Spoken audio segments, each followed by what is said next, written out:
What kind of programs does this school have? How are the test scores? How many kids do a classroom? Homes.com knows these are all things you ask when you're home shopping as a parent. That's why each listing on Homes.com includes extensive reports on local schools, including photos, parent reviews, test scores, student-teacher ratio, school rankings, and more. The information is from multiple trusted sources and curated by Homes.com's dedicated in-house research team. It's all so you can make the right decision for your family. Homes.com. We've done your homework. This is the story of the one. As a maintenance engineer, he hears things differently. To the untrained ear, everything on his shop floor might sound fine, but he can hear gears grinding or a belt slipping. So he steps in to fix the problem at hand before it gets out of hand. And he knows Grainger's got the right product he needs to get the job done, which is music to his ears. Call, click Grainger.com, or just stop by. Grainger, for the ones who get it done. This episode is brought to you by Progressive Insurance. Whether you love true crime or comedy, celebrity interviews or news, you call the shots on what's in your podcast queue. And guess what? Now you can call them on your auto insurance too with the Name Your Price tool from Progressive. It works just the way it sounds. You tell Progressive how much you want to pay for car insurance, and they'll show you coverage options that fit your budget. Get your quote today at Progressive.com to join the over 28 million drivers who trust Progressive. Progressive Casualty Insurance Company and Affiliates. Price and coverage match limited by state law. It's time to dust off your glove, grab your bat, and hit the road for some baseball. But before you head to the game, make sure your ride is in top shape. At Axton Automotive, our skilled mechanics ensure your vehicle is running smoothly so you can focus on cheering for your team. Don't strike out this spring. Get your car ready for baseball season. Visit AxtonAutomotive.com or call 360-685-7976. What's up? It's your boy, the Ted Smith from the Men's Room. And did you know I have a podcast? Well, I do. The Podcast. New episodes uploaded every Wednesday on the Odyssey app. Unfortunately, what you're about to hear is real. The members of this radio program are simply not that bright, or what some people would call educated. They are merely stupid. They're not trying to offend anyone on purpose. And all have played doctors on TV. You have been warned and are cordially invited to join the party. This is the Men's Room. Forget it, man, and get with the countdown. Get with the countdown. Shake this square world and blast off for Kicksville.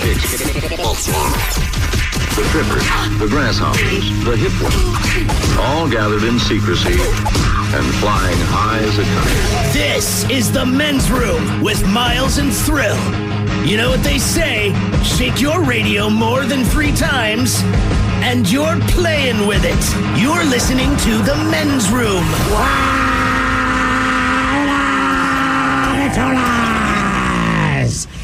And away we go. Welcome to season 19, episode number 4,117. Along with Steve the Thrill Hill, the Ted Smith, and my cock, Montgomery. And you are the Men's Room. On tap today, the return of Who Sucks Less. We will play Profile This, plus headlines, Men's Room Shot of the Day, fun with listener emails, and everyone's favorite, TV Time with Ted. The clock. Drinking it down. All right, here we go. Senator's son goes viral on the House floor, acting like his teenage mom. Meanwhile, in Pennsylvania, a bear falls from a tree. Everybody stay calm. Las Vegas man takes woman home and then she shoots him twice, firing a modified flare gun that shoots sharded glass inside a Walmart. Not nice. And Michigan police continue their search for an elusive peacock. That is all coming on today's very special episode of The Men's Room. And now, here's the question. Hola, bitches. Good day to you and yours. All right, I am 55 years old. What? AARP constantly invites me to join. My beard is gray, and the hair on my ears grows faster than the hair on top of my head. I'm old, and I'm okay with that. But there's always something new to remind me. According to that bastion of deeply researched and reliable information known as TikTok, Gen Zers claim that if you use a wallet, you're old. Everyone here use a wallet? Yeah. I use a wallet. Miles, you have a wallet? Yeah. Ted, you have a money clip? Does that qualify I mean, as a there's wallet? cards in it, too. It's wallet-ish, but more money clip. Mike, you use a wallet? They're probably talking like a bifold. Like the one I have, yeah. So apparently, that's all it takes. You have a wallet, you're old. Now, that said, the average American starts to feel old at what age, do you think? 34. 52. Wow, Ted. Man, a little positivity, bro. Yeah, I'm so old. The average person starts to feel old at 52, but here's a few stats that'll make a lot of you feel old. So last season, the Tampa Bay Buccaneers fielded the youngest team in the NFL. The average age, 25 years old. Meanwhile, those old men on the Jets, they were the oldest. 29 years old. Right, that's the old team in the NFL. The average age of a Playboy centerfold, 23 years old. At 33 years old, most people stop listening to new music. Actor Macaulay Culkin is older than Catherine O'Hara was when she played his mother in Home Alone. He's 44 years old. She was 36. But look, there's all kinds of things that can make you feel old, no matter what age you are. And we have 40 examples of moments where people either felt or realized they're old. Everything from sneezing and throwing out their back to buying booze without needing an ID, in spite of the fact that I was wearing a freaking mask. Oh, I don't need to see it. I can see your beard. Thanks, lady. But today, we want to hear your stories. We want to know, what was your, oh man, I'm getting old moment? Be part of the big show. Call 206-803-ROCK.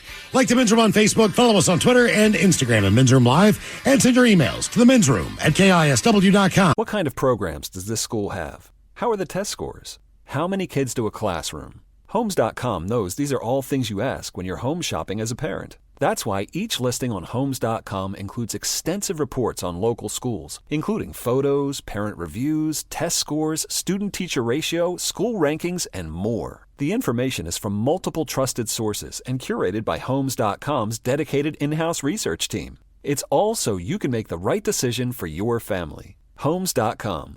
We've done your homework. This is the story of the one. As a maintenance engineer, he hears things differently. To the untrained ear, everything on his shop floor might sound fine, but he can hear gears grinding or a belt slipping. So he steps in to fix the problem at hand before it gets out of hand. And he knows Grainger's got the right product he needs to get the job done, which is music to his ears. Call, click Grainger.com, or just stop by. Grainger, for the ones who get it done. This episode is brought to you by Progressive Insurance. Whether you love true crime or comedy, celebrity interviews or news, you call the shots on what's in your podcast queue. And guess what? Now you can call them on your auto insurance too, with the Name Your Price tool from Progressive. It works just the way it sounds. You tell Progressive how much you want to pay for car insurance, and they'll show you coverage options that fit your budget. Get your quote today at Progressive.com to join the over 28 million drivers who trust Progressive. Progressive Casualty Insurance Company and Affiliates. Price and coverage match limited by state law. So, you keep trying to get in shape and it keeps not working. I'm Lacey Green, a super trainer with Body. That's BODI.com. And I've got a story you have to hear. I have a client who came to me because she was really frustrated that every gym or trainer she tried made her feel bad because she was a beginner. She had tried it all and she just felt humiliated. And that's when we started working together and I took her through my 3-week program called For Beginners Only. Once she realized that she wasn't the problem and that she just needed the right program, she started to get results. And now she's completely unstoppable and feeling so strong and confident. And I can do the same for you. On the Body app, subscribers lose 5 to 10 pounds consistently in their first month. And I bet you will too. In fact, CNN_ just named Body Best Fitness App. And right now, Body has a special introductory offer. The next 500 new users who sign up for a year of Body save 72%. That's just 33 cents a day. All you have to do is go to Body.com. That's BODI.com. The debauchery rolls on. You're listening to The Men's Room with Miles and Thrill. 99.9 KISW. Home and tell us, away we go. Welcome to Season 19, Episode number 4,117. What a large and in charge program we have for you today. Guaranteed future repeat. Exciting return of Who Sucks Less. Steve, I don't know how you do it, but you find people in the news doing bad things. It's hard to do, man. Hard and to find. you bring us 3 stories each and every week. It is up to us to determine, out of the 3 stories, which one sucks the least. How are we looking this week on Who Sucks Less? They're not the worst stories, but they're just messed up, man. Very unnecessary stuff. Okay. That's the best way to put it. Fair enough. Who Sucks Less coming up. Also, we do have some updated locations for the brand new Men's Room IPA from Black Raven Brewing. Yeah. Thank you for picking up the beer as you look for the bright yellow can out there. A lot of new places have put it on tap. If you happen to find it at your favorite watering hole or your local convenience store or grocer, do us a favor, send us an email to the men's room at KISW.com, and we will continue to spread the word. Snap a pic if you can, and we will continue to update that list, which is at KISW.com. That is the latest that we have. So if you're looking for something in your area, hopefully you can find the new beer, and again, some updated locations coming up. And today we're going to talk about getting old. And there are a lot of different times in your life where you feel old. Just because you are old doesn't mean that something doesn't happen to make you feel old. And we brought it up many times. You do not need to be that old to realize the age back in the day of a Playboy Playmate centerfold. Oh, yeah. And that was one of the first tells that, oh, man, I think I'm really getting old here. This is insane as far as the age of someone is concerned. Well, you have this weird belief as a teenager that, hey, man, when I turn 23, the average age of a Playboy Playmate, like, these are the girls I'm going to end up with. Right. And just so you know, if you're thinking that yourself because you're under 18, that is absolutely not how it works. They will always be out of your league. But you always thought that, right? And then, I don't know, you start doing other things in your 20s because you're going out more, you're drinking, you're partying, you're not just staring at porn. Hit about 30, 31. Get back to your porn ways, and like, this girl is so young, and I'm like, that kills me. Not only that, but, at least in my life, up until the point where I was 25, my mentality was still that of a teenager. Sure. When I turned 30, I was shocked by the fact that I turned 30, but my behaviors really hadn't changed too much. I did have a child at that point, so some things were a little bit more adjusted. Right. But You can't do as much, but you still did the stuff. Right. But mentally, 30's unexciting. It's a weird one, I think. Right, because I thought about it a lot, and then the next day you wake up, it's like, all right, I'm 30. Yeah, well, it's because everyone builds you up for it. And I'm telling you, when you turn 30, this, that, you start getting your life together, blah, blah, blah. But it doesn't just happen that way. Like you said, you turn 30, you're like, I still want to go out and get pissed drunk, man. Right. Now, when you turn 50, here's a fun one. AARP starts putting stuff in the mail. And I think, and it was probably about 6 months before I turned 50. Yeah. 50 is the entry date if you want to get into AARP. 55, Steve, is when the real benefits kick in. Oh, yeah. I mean, like, for like 99% of the stuff in there, as far as discounts on everything. 10% off of an Avis rent-a-car. Right. Or, you know what I mean? 10% off of a room at the Red Lion Inn. Whatever the hell it is, that's when it all happens. So next year, I am definitely joining AARP. They continue to send me stuff. I'm waiting until next year. That way I can take advantage of all the benefits that are on there. And apparently they're good. My mother pissed and moaned when AARP even reached out to her, She doesn't want to get old. Can you believe this? I'm like, Mom, it's not like a personal thing. It's you hit an age, you're in the database, they send us to you. So she was like actually angry about this and would bitch about it all the time. And then finally, I think my father basically just entered them in AARP. The next time I talked to her, she's like, my God, this is the greatest thing. We save money, like every meal, every movie. I make it a point to pull out my card. I'm like, oh, so you've adjusted to being old now. She's like, hell yeah, you save money. Now, I told you, they've been sending me crap for years. It's like they're recruiting me. I can't wait. Join. You are joining? Hell yeah. Why Okay. not? Now, here are some things that you need to know about 55. All right. First of all, as far as, let's just say, you decided to pack everything up. Now, you could not do this, I believe, at this point. Maybe you can. It depends. You could legally be a resident of the villages in Florida. That is correct. I could do that. If I want venereal disease and all the sex I can have. You are old enough to live in a retirement community. There are retirement communities here in the Auburn area, Issaquah, you name it. Yeah. There are a ton of areas which are just pretty well straight. Yeah, look, I don't know if you're allowed to have kids with you, but once you turn an age of 55, because some of those, some of those places are pretty HOAs are a strict. little bit different. I don't think you can have kids with you, which is the only reason I would do it. Like, hey, sorry, guys, I live here now. Like, I don't think even your grandchildren could live with you in the event of emergency. Not live with you, no. I know they can visit, but... There was a famous one in Maryland, out of Montgomery County. I forget the name of it. But it was massive. But I remember we had some family relative that was in there, and that was like the thing. Like, there was only certain hours kids could even go, like, visit them. Mm-hmm. Wow, man. Yeah. God, that sounds awesome. Okay, so I've got a 25-year-old and a 24-year-old. Yeah. All right. In the event that I call one of them and they are not there and I'm calling, what do you think I do?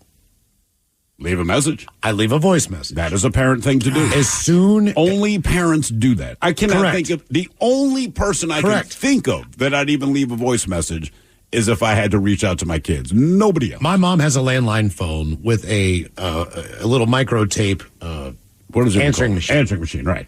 I will leave a message for my mother.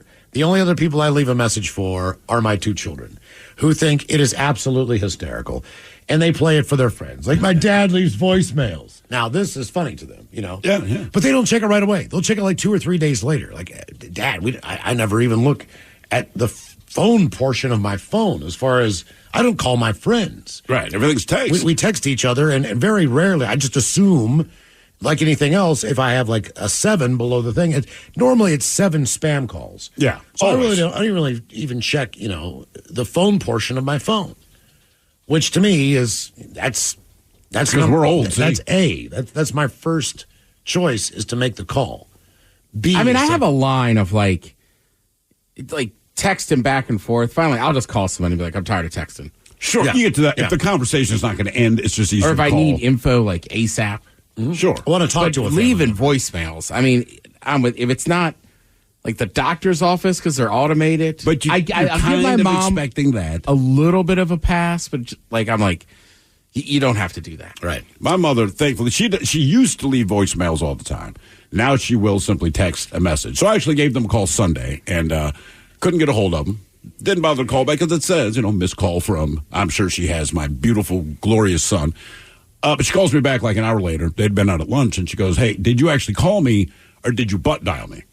I said, Mom, I have terrible news for you. She goes, what? I said, my phone's in my front pocket, so if I dial you accidentally, it wasn't my butt doing the dialing. She's like, oh, my God. I said, I'm just letting you know. But also, no, I was actually calling you as a good son just to check in. My father-in-law, he has a flip phone, okay? And you can text, but say button 2 is ABC. Right. That's kind of the way this thing is set up. So if I text him anything, I think the last time I texted him, the Orioles were playing the Mariners. He is a huge Orioles fan. The Orioles are just kicking the living crap. This is this year out of the Mariners. Yeah. So I texted him like, your dirty Orioles are killing us. And he'll no matter what I say, he'll just write back, yes. That's it. Or no.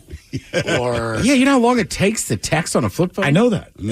And he still has one. And that's why I'd be the best person to text. Because I'm not going to get a long text back. As he said, I've dropped this thing 9 million times. It still has an antenna that you pull out, a little plastic piece. I'm not even sure if that's actually an antenna or just something to make it look like it is. I'm trying to think, does anything have an antenna on it? Cars don't have antennas technically anymore. I mean for the most, the long, tall ones. You don't see that at all. That was everywhere. When we were growing up, everything had an antenna, and every time you flipped a channel, you had to readjust the antennas depending where the tower was that's shooting the signal, right? So we lived in Rochester, and there were a few stations where my father, and because he wouldn't get off the couch, right? So he's like, hey, I'm putting on whatever show he's going to watch. And neither me or my brother had to get up and adjust the antennas because we knew which television stations came in from what direction. If you know what rabbit ears are, you're old. And then also, depending on what it is he really wanted to watch, and I don't know why this is, but the way just the human body conducts television waves, right? So when you hold the antenna, the picture was always clear. Right? Once you let go, it got a little fuzzier, not terrible. So my father, sometimes, you got to hold this till the commercial break. And I'm like, are you for real? And he's like, yeah, hold the damn antenna till the commercial. And again, he's watching something like Frontline or 60 Minutes, just one of those dreadfully painful shows when you're a child. But that's what I watch now. Because we're old. Because now we understand why all this crap matters. You know what I mean? I remember like Henry Kissinger. But why don't I just say the hell with it? There's nothing I can do about it.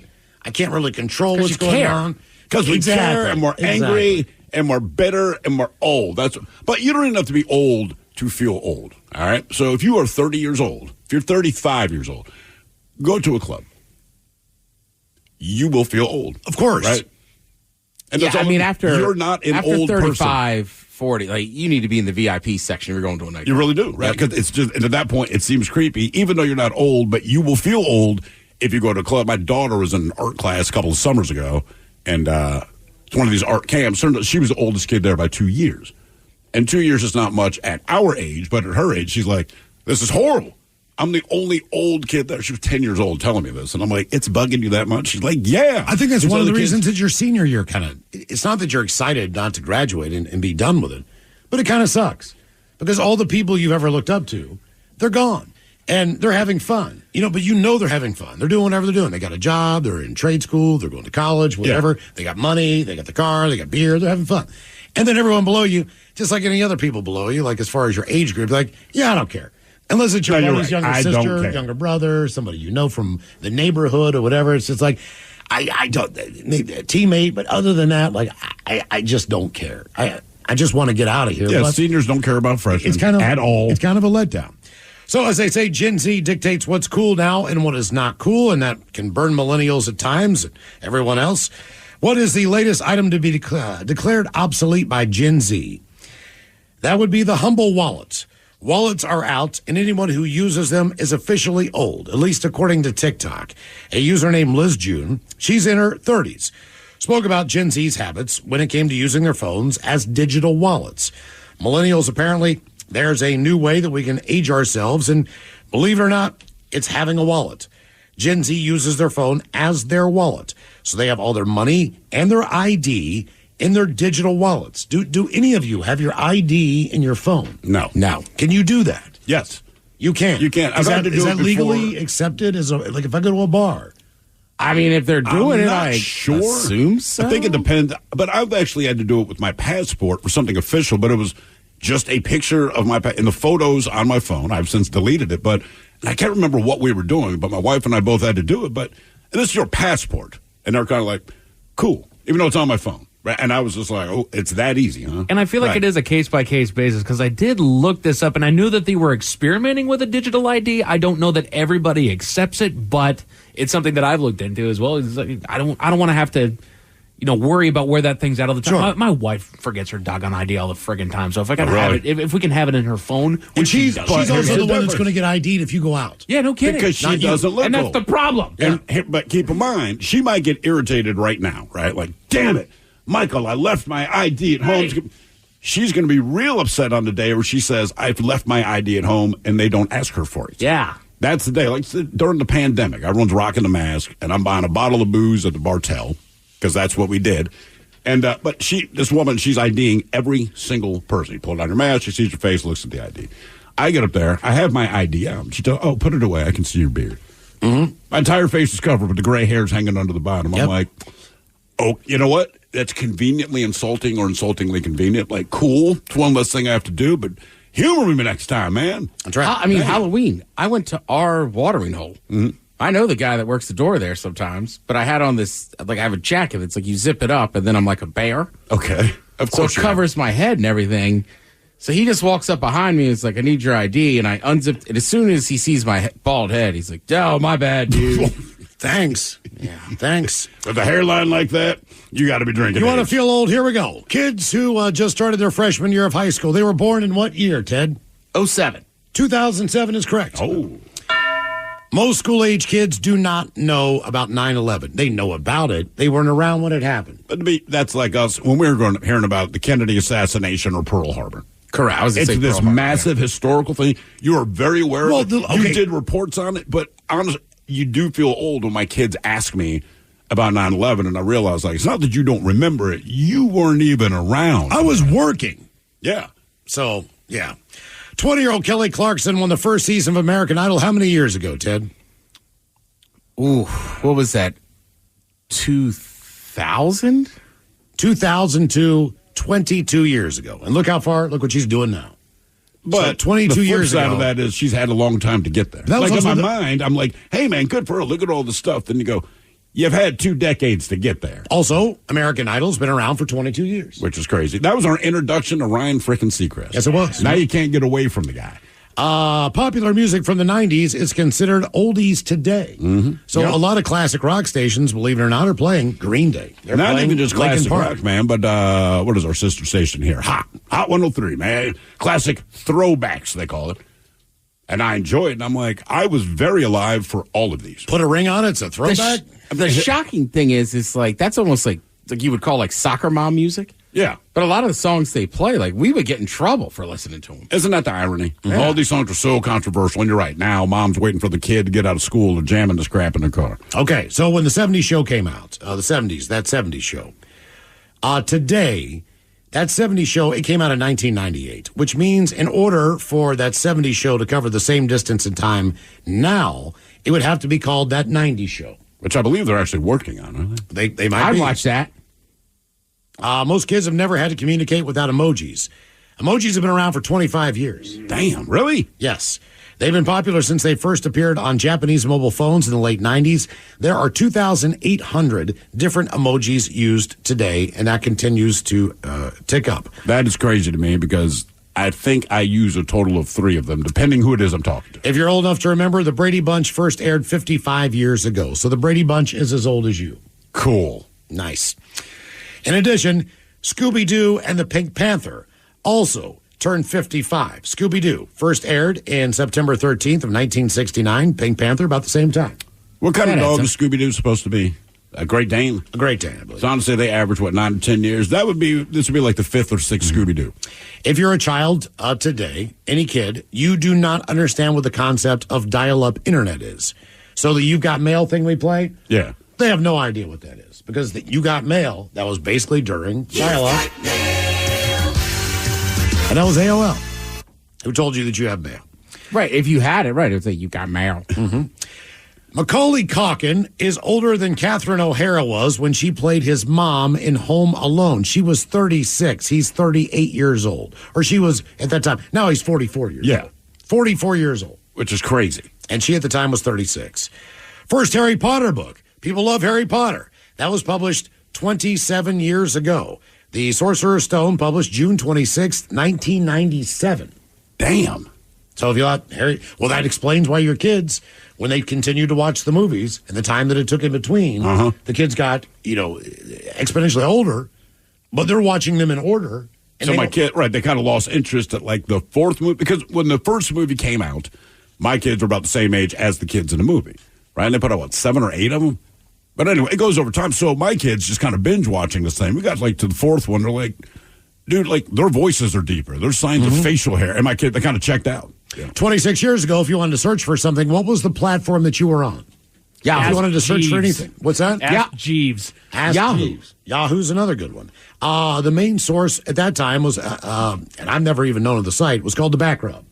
The Back Rub? The Back Rub. I've never heard of that. They changed the name after 6 months to Google, and then changed it again to Google. Ah, okay. So that was the very first search engine, but that was 26 years ago. I used to use mama.com. Mama? What? Yeah, the mother of all search engines. And it was called Nice. Yeah. Is that really Mama? Yeah, that's right. Who's your mama? So our question today, what was your old man? I am getting old moment, 206-803-ROCK. With an American Standard heat pump system, the future of heating and cooling your home is already here. Bringing constant comfort to your home, American Standard heat pumps are energy efficient, reliable, and ready for tomorrow, today. Plus, making the upgrade from your traditional furnace or AC unit is easier than ever before with home energy offers, rebates, and tax credits. Learn more at americanstandardair.com/electrification. American Standard, built to a higher standard. For those in the market for flavor, there's Modelo Spiked Aguas Frescas, a flavorful drink that's a modern twist on a Mexican street classic, with 4 vibrant and refreshing flavors: pineapple, watermelon, hibiscus, and cucumber lime, made with a splash of real fruit juice. Modelo Spiked Aguas Frescas are perfect for any fiesta, small or big. Modelo Spiked Aguas Frescas, boldly authentic, vibrantly flavorful. Drink responsibly. Modelo Spiked Aguas Frescas flavored beers imported by Crown Imports, Chicago, Illinois. Hibiscus contains juice only for color. Listen as Selenia tells us why she chose to vaccinate her daughter. I definitely felt like the pros far outweighed the cons. The diseases that I am protecting my child against, they're still here. And at the end of the day, it's my job as a mother to keep my child safe. Talk to your child's doctor and learn more at whyvaccines.com. Brought to you by Merck. Welcome to a trip you'll never forget in Denver, where summer sunshine sparks mountain adventure, where neighborhood strolls lift spirits sky high, and where music takes center stage at Red Rocks. Catch a baseball game at Coors Field, step into new dimensions at Meow Wolf, and take flavor to the next level under the stars at a Michelin restaurant. Denver, always welcome. Plan your trip at visitdenver.com/summer. 99.9 KISW. The shenanigans continue. This is the Men's Room with Miles and Thrill. Listen, what was your old man? I'm getting old moment. 206-803-ROCK. World is full of lies. It's a lie, Ted. Trust me, I had the same thought when I heard that. Like, damn it. Is she bald? No, I don't know how long it is. We'll get to that later. Hello, Chris. Welcome to the Men's Room. What's cracking, guys? Hola! Well, I'm out in Bremerton delivering Domino's, but my first old appearance occurred trying to buy my first home. I went to a loan officer in Gig Harbor, and he was a 21-year-old man that drove a yellow Corvette, and he denied me for the loan. The old moment comes because it's my email plus 442. He was like, why not 1, 2, or 3? What is 442? He was like, that's a Pontiac. He's, what's a Pontiac? Right. I was like, come on, guy, you got to be kidding me. That was my old moment. Now I got an awesome job that I get to feel young again. I work for Amazon, and I happen to be the fastest Amazon driver, so I get to feel young. And my birthday tomorrow, I'll be 52. All right. Nice job. You deliver for Amazon and Domino's? That is correct. Whenever I'm not at Amazon, I'm at Domino's. I feel like I'd be happier to see you with the Domino's. I absolutely would, yeah. Well, depending on what I ordered, for sure. Domino's, I get rest on my knees and my feet. When I'm on Amazon, it's like a baseball game. I am the fastest driver Amazon has. Well, is that a good thing or a bad thing? I've hit every record. My record right now is 298 stops in an 8-hour day. Damn, man. Okay. Hey, let me just ask you a question for a little bit later on in the show. Say you're delivering a package to someone's home. You know that they are not home, and you see that their house is on fire. Do you call 911? Most definitely. Okay. If not, try to get the hose and put it out myself or grab a fire hydrant. Do you, definitely. when you say you drive, do you also go into the store and make pizzas or make any of the food? I make prep. That means your twists and your bites and all that stuff. I handle all that. Okay. So guys, I'm at my delivery, so I have to deliver this. You guys are awesome. All right, Hey, man. Keep doing what you do. doing your job. Nice. I guess my man just likes to drive and visit other people's homes. Yeah. I feel like if I drove for Amazon, my side gig probably would not be driving for Domino's, or if I drive for Domino's, my side gig would not be driving for Amazon. Just the way other drivers are, everything else, like, no, man, I've been in the car long enough. I mean, I was 19 when I was a bartender, but there was a Domino's delivery guy that would come in, right? He was awesome. He'd show up close to the end of your shift, right? Because he's delivering pizzas till like midnight. Sure. Sometimes he would just bring in an extra pizza. All right. Right. Nice. He was always a good tipper. He had a bunch of cash on him. Yep, that helps. I would go to the bar with whatever pizzas are left over. How could you go wrong? All the time. Now, granted, most of the time, the bar, the kitchen, if the kitchen is closed, it'll be at midnight. And you're not closed. stepping on their business as far as the restaurant or the bar is concerned. Yeah, but absolutely, I'm keeping one maybe in my car to take home. So I've got one, but if I got two or three the dump more, I worked in, we didn't even have a kitchen. But you can get booze for food. This is bad, and kids don't do this. But there's a thing called Artscape in Baltimore, big outdoor festival, lasts like 3 days or whatever, and you have a ton of vendors. So me and my buddies in our teen years, we wanted to get beer or you wanted to get food. So what we would do is we would go up to the guys that vend beer and say, hey, we're working, down the street to the right at whatever barbecue place that actually was there. You guys hook us up with a 6-pack of beer now. Come by later. We'll give you barbecue. Right? They're like, cool. It worked every time. Then we go to the barbecue place and say, hey, man, we're working around the corner at Ted Smith's Brewery, but we have beer for you. Hook us up with some barbecue. We'll give you guys a 6-pack of beer. They're like, cool. And then we go to the lawn, drink beer, eat barbecue. But you only make one circle around, I'm assuming. You could do it once a year, basically once a year at the event. Okay. Like you wouldn't do it the next day. Like you get one day to do it. Again, we would trade. There's a place in Maryland. There's a lot of college campuses that have them. They're called DP Dough. All right. So it's like just calzones, but buffalo chicken, whatever. They'll put anything in a calzone. And when that one opened up, we used to trade we would walk over there, give them a couple pints of whiskey or whatever, and they would give us calzones. Yeah, it'll always work, man. What was your old man? I'm getting old moment. 206-803-ROCK. Hello, Cheyenne. Welcome to the Men's Room. Hello, Cheyenne. That's really quiet. Take us off mute, Cheyenne. I don't think he's Come there. on, buddy. That's death. That's Wyoming. Hello, Austin. Welcome to the Men's Room. Hola. Hola. So I'm going to try and make this one a little short because I am also working right now. But it was a Friday night a couple of years ago, and it's the movie night that we have every Friday. So I was rolling out of bed, and immediately my back pops and cracks, and I thought to my dad, he said, when you get old, it's going to happen all the time, and it won't stop. So I got up out of bed, went to the living room, set up the VHS to put the movies in, because at that time we didn't have any internet, and my sisters were throwing a temper tantrum. They're just mad, angry, and at that time they're like 9 and 12.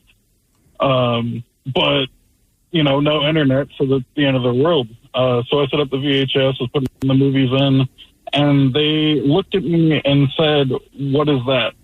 Oh, they had no idea even what a VCR was. No, they didn't know at all.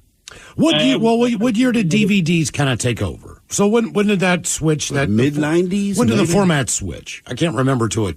I do remember, like, as soon as it happened, then I just started buying DVDs. Right. And I was done with VHS. But you could not record on DVDs, and that was the big difference. That was a huge difference. If you wanted to record something, you still needed your VHS. Uh-huh. Yeah.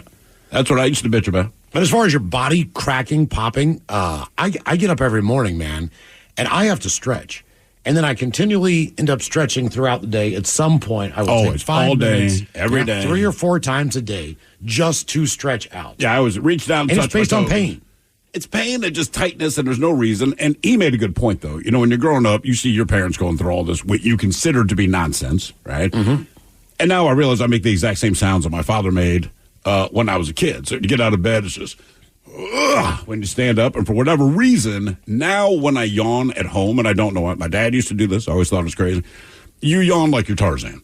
Yeah. And I don't, you only do that when you're old. You might get a kibble of bless you. But now it's, and even the kid, what do you yawn so loud? I'm like, I don't know. Right. I think it's just an old thing. I think the little naps, too. Dude, naps. Sometimes I don't plan on it, and I did it.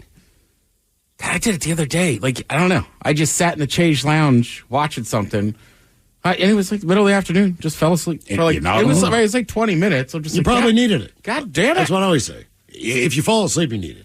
Yeah, but as a kid, apparently you just don't need sleep. Well, they make you nap, but you don't nap. You just lay on the mat. Sometimes on the weekends, if I have time, I know consciously, I kind of want to take a nap. Sure. But, I didn't feel that tired.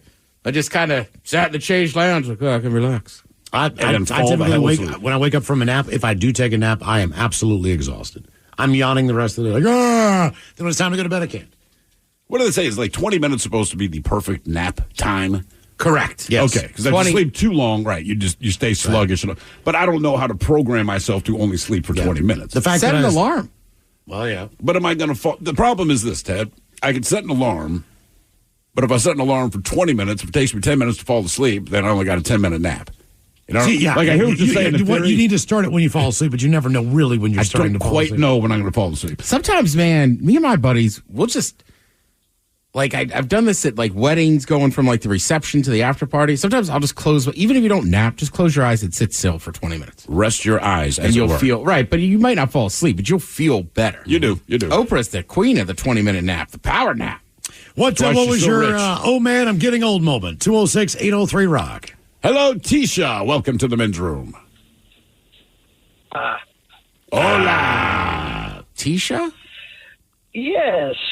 All right. So on Monday, I work at a warehouse and I do receiving. So there's this cage where the drivers come in, right? And I had to go out there and I come back in and it doesn't let me in. So I look over at my manager and I flash my hands and I open. And she. You're breaking up. We can't hear you. They said, do us a favor. Just give us a call back. Yeah. Right? Yeah, your phone's crap. Your phone just took crap on us. Phone's old, too. Hello, Daniel. Welcome to the men's room. Liquor and whores. Liquor and whores.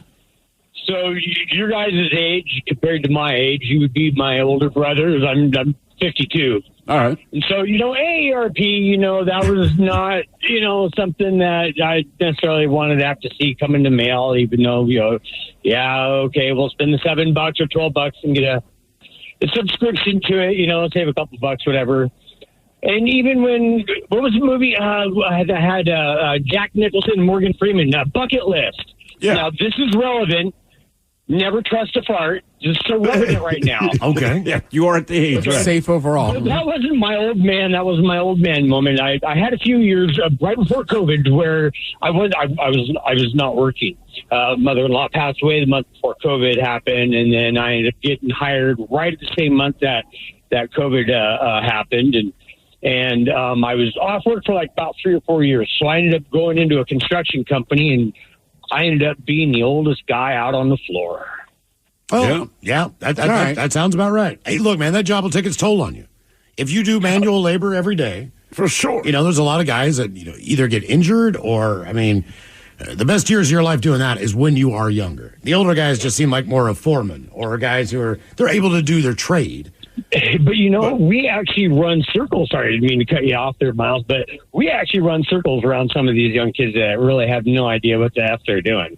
Because really, we do have the skill set. We do have the ideas of what needs to happen, and just not all the energy. Make it happen. Also, I think the older you get, the more efficient you become. You have to, man. Oh, absolutely. Just to make your life a little bit easier and more simplistic. Yeah, so your body can. Part of the reason I wanted to stop cooking is just you don't see a lot of old cooks. You might see a chef that has age, but again, chefs rarely cook. Mm-hmm. They come up with recipes and dole it out to everyone else, right? But most of the men and women in that kitchen, fairly young-ish, but man, that even takes a toll just because you're on your feet like 12 hours a day. It's hot, and you're constantly moving, right? And the older you get when you do it, you're like, I'm starting to feel this now, right? Like every freaking part of my body hurts. Like I just need a job. Children are the chaotic years. You cannot leave the house without 3 different bags. You've got a diaper bag, or you've got a stroller, or it's this, it's that. It's all of their snacks. It's a change of clothes. Whatever little stuffed animal they can't be without. Got to find the blankie. All the crap. You are just loaded to the T. Your trunk has got crap in it at all times. There's crap everywhere all over your house. You have strollers that you can push. You have running strollers that you can push. There's toys everywhere. It is. I love my children very much. Here we go. The older they got, the easier it got, and the more that made me happy. So it's not that I didn't want to see my kids grow up. It kept getting simpler. Like, I didn't have to dress them. I did not have to change diapers. Actually put the spoon in their mouth. I did not have to do all these things. And every step along the way was a greater sense of relief. And I started to purge all the things. That is a good feeling, man. It was just bouncy things. You name swingy things, bouncy things, things that press a button and it keeps repeating some happy message over and over. You don't know what's going to make your kid happy, so you just throw everything against the wall. They are your pride and joy. You want to see what sticks. It's kind of like buying a toy for your dog, man. You've got 20 of them. He's going to love this. He likes one. Right, there's one. He likes one toy. That's it. From what I see, it seems like, my experience, littler kids are fun for others. More fun. Because there's nothing better. Like, I'm not changing the diaper. I'll just hand the kid back off or go, hey, Miles, your toddler pooped his pants. Right. There's nothing better than hugging a little kid or bouncing them up smelling and down the top of their head. And they're like tugging on your beard or making them laugh with that whole, peekaboo crap. But when it's your kid and you're doing all that stuff, that is a great moment. There are few things that surpass, making your heart feel good. And then you feel that rumble on top of your leg because your kid just asked himself while he's sitting on your lap. And it's like, all the fun disappears. Like, I got to look at a turd. I have to wipe an ass. Like, this sucks, man. And then after you change the diaper, you find out they weren't done. No. And they do it again. And you're like, God damn it, you got to be kidding. But then you got to try all the things that were done to you back in the day that you want to see if they still work. Like my nieces, all right? When they were 3 years old, whatever, I would constantly steal their noses. Yeah. And they would lose their mind. I'd walk up and then I'd stick my thumb through there and be like, I got your nose. Like, kids really freak out with that, man. I did not. They really think that I stole their nose. Yeah, it becomes a thing. All the little tricks. Just give them this goddamn nose back. I'm not giving her a nose back. No way. Uncle Miles got your nose. Give me my nose. You really think they'd be a little smarter than They're just not, man. No. I would say food, too. Like, act like you're stealing the kid's food. I don't know. It seems like, I remember it happening to me, and you're just kind of like, there's like one adult on the trip, and they're like, no, I'm taking it. And you're like, well, what did I do? And it's like, I'm just kidding. Here, you can have it back. And I've seen other kids break down. It's like, no. I don't really need that granola bar, dude. If I really wanted food for my kid, the way I figured I could do it without them bursting into tears was I would always eat some first or take a sip of their drink first and tell them I'm checking for poison. And when they were real little, they were like, "Thank you, Dad." And I'm like, probably a bad message to be sending to them, but I really want to dig into chips. Mom poisons the food for me a lot. Just so you know. What was your old man I'm getting old moment? 206-803-ROCK. You don't just live in your home. You live in your neighborhood as well. So when you're shopping for a home, you want to know as much about the area around it as possible. Luckily, Homes.com has got you covered. Each listing features a comprehensive neighborhood guide from local experts. Everything you'd ever want to know about a neighborhood, including the number of homes for sale, transportation, local amenities, cultural attractions, unique qualities, and even things like median lot size and a noise score. Homes.com. We've done your homework. This is the story of the one. As a maintenance engineer, he hears things differently. To the untrained ear, everything on his shop floor might sound fine, but he can hear gears grinding or a belt slipping. So he steps in to fix the problem at hand before it gets out of hand. And he knows Grainger's got the right product he needs to get the job done, which is music to his ears. Call, click Grainger.com, or just stop by. Grainger, for the ones who get it done.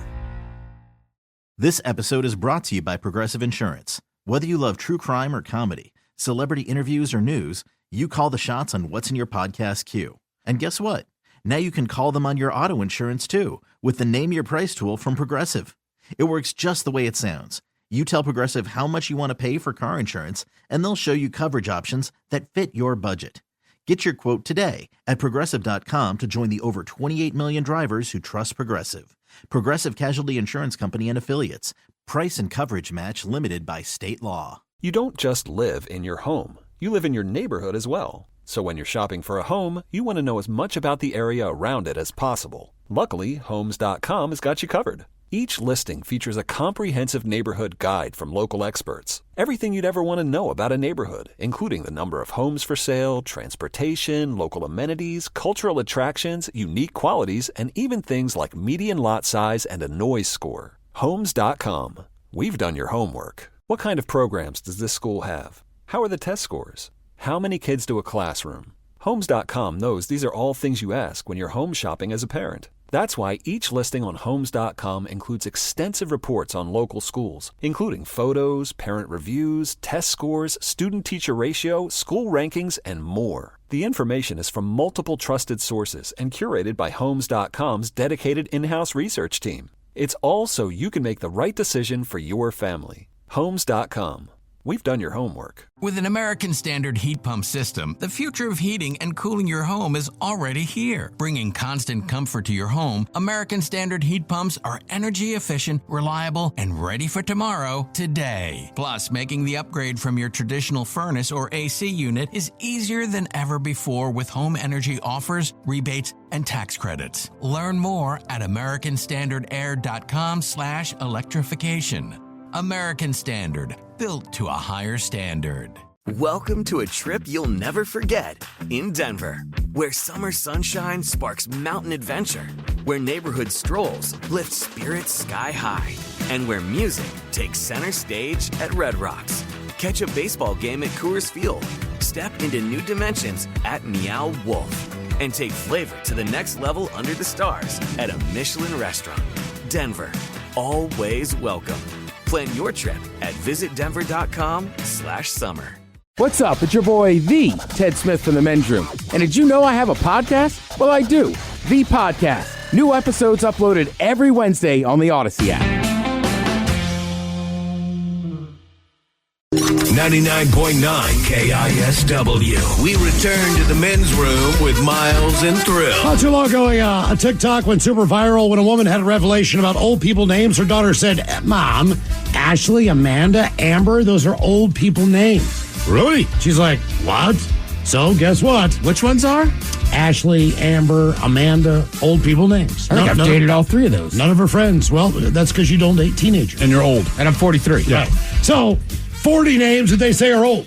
You're not going to find kids, for the most part, with these names. All right. When you hear these names, think about who you know. They are old people. We start Especially if nobody in your family names the son Ted. Right. Yeah. Ashley. All right. I know an Ashley. I do too. Older. Jessica. Definitely older. Older.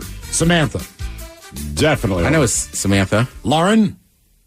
Definitely older. She doesn't know it, but she is. Joshua. Although I do think Josh is still always going to be a popular name. Josh will always be around. I've known people my age with all these names so far. Okay. Kayla. Yep. I know a couple Kaylas. David. Yep. Tyler. Yep. I have a second cousin. He's 5. He's a Tyler. All right. Okay, cool. To me, Tyler is about 20 years old. Yeah, or 30, maybe. Yeah, somewhere in that area. We have Brandon, Anthony, Andrew, Christopher, old names. Danielle's an old name. Amanda is an old name. Amber, Melissa, Brian, Justin, Hannah, Matthew, Elizabeth, Tyler, Ryan, Michelle, Rachel, Nicole, Robert, Kyle, William, James, Amy, Taylor, Jason, Benjamin, Catherine, Timothy, Kelly, Jeremy, Whitney, and Aaron. All old names. So what are the new names? What's the fresh name? I mean, like if it rhymes with Aiden, we would bring up Braden, once Katie. a year you get him Noah. Right. Or it just depends on what was popular in popular culture for the most part, doesn't it? Doesn't it tend to lean that way? Characters and movies. I feel like characters people and went a shows. little more old school traditional too. And my cousin Don't has bring old names He has a back. son that's 9. His name's Killian. Killian. That's super popular name right now. What was your old man? I'm getting old moment. 206-803-ROCK. Let's say this: college football. Like we always talk about the NFL, but college football really, when you're in your early 20s and you realize you're older than every player on the Every field. single player. Yeah, except like the one guy that did 5 years of service and came back. You know, He's but like now, the punter. But our age now, like everyone playing sports outside of the senior tour with the PGA, you're older than them. Correct. In 2000, I'm older than everybody in the NFL. I mean, think about it. We're talking about Tom Brady. Man, he's so old, and I'm like, Jesus Christ, dude. I'm like, 16 years older than him. What's the guy we don't like? Aaron Rodgers. Man, he's getting old. Same thing. Yes. Like, well, he's younger than me. Survey says the average American starts to feel old by the age of 52. Some other stats real quick based on what you guys are talking about.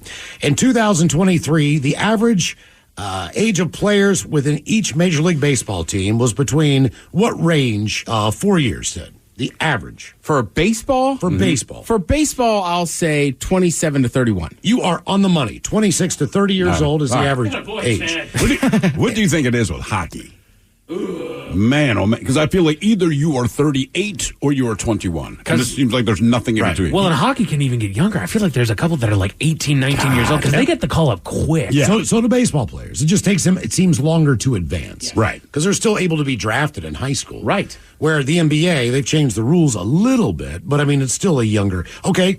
What is the youngest average team in the NFL? So the youngest average age of a team? God damn it. We already said this. I did. Top of the show. It's Tampa Bay. It is Tampa Bay. It's Tampa Bay. All right. Average age, 25. 25.3. The New York Jets are the oldest team in the NFL, basically 29 years old. Because of Rodgers. So you got to keep in mind, definitely weighed NFL guys have most of them have such a short span of a career. According to Spotify, people typically stop listening to new music around the age of 33. Oh, no. That's hey, Mike, you're right there, man. When's the last time you sought out a new band or even felt a buzz that other people are talking about with a band you haven't heard? You know what? I will say last year. We went to a concert early in the year. It was one of the bands that opened up, and we went to the El King concert that was out there. One of the bands that opened up, Red Clay Strays. They stole the show. Okay. We left early from El King just because these guys stole the show. They did a fantastic job. We are now following them. And then a handful of new music that's coming out. We're on, my guy Nate Smith I also found last year. So I'm still finding a couple new people, and I've never been good with breaking new bands, as it were. I've never been on the cutting edge. I tend to follow a lot of people into this stuff, so I'll give myself that. But yeah, all the new artists that I've discovered in the last 3 years are artists that are mostly dead. Right. Oh God, they've already existed. Yeah. They've I'm already good done their with body DJ. of work, and then as a result, like getting vinyl off my father or whatever, I'm like, this guy's great. No. My dad's like, I've known that for 60 I was years. going to say, I'm good with DJs, but only because one of my friends, his son is 21 and is a DJ. DJ, okay. So he will specifically be like, listen to this guy or listen to... You have an inside man. I think as far as this job... And it helps. Yeah.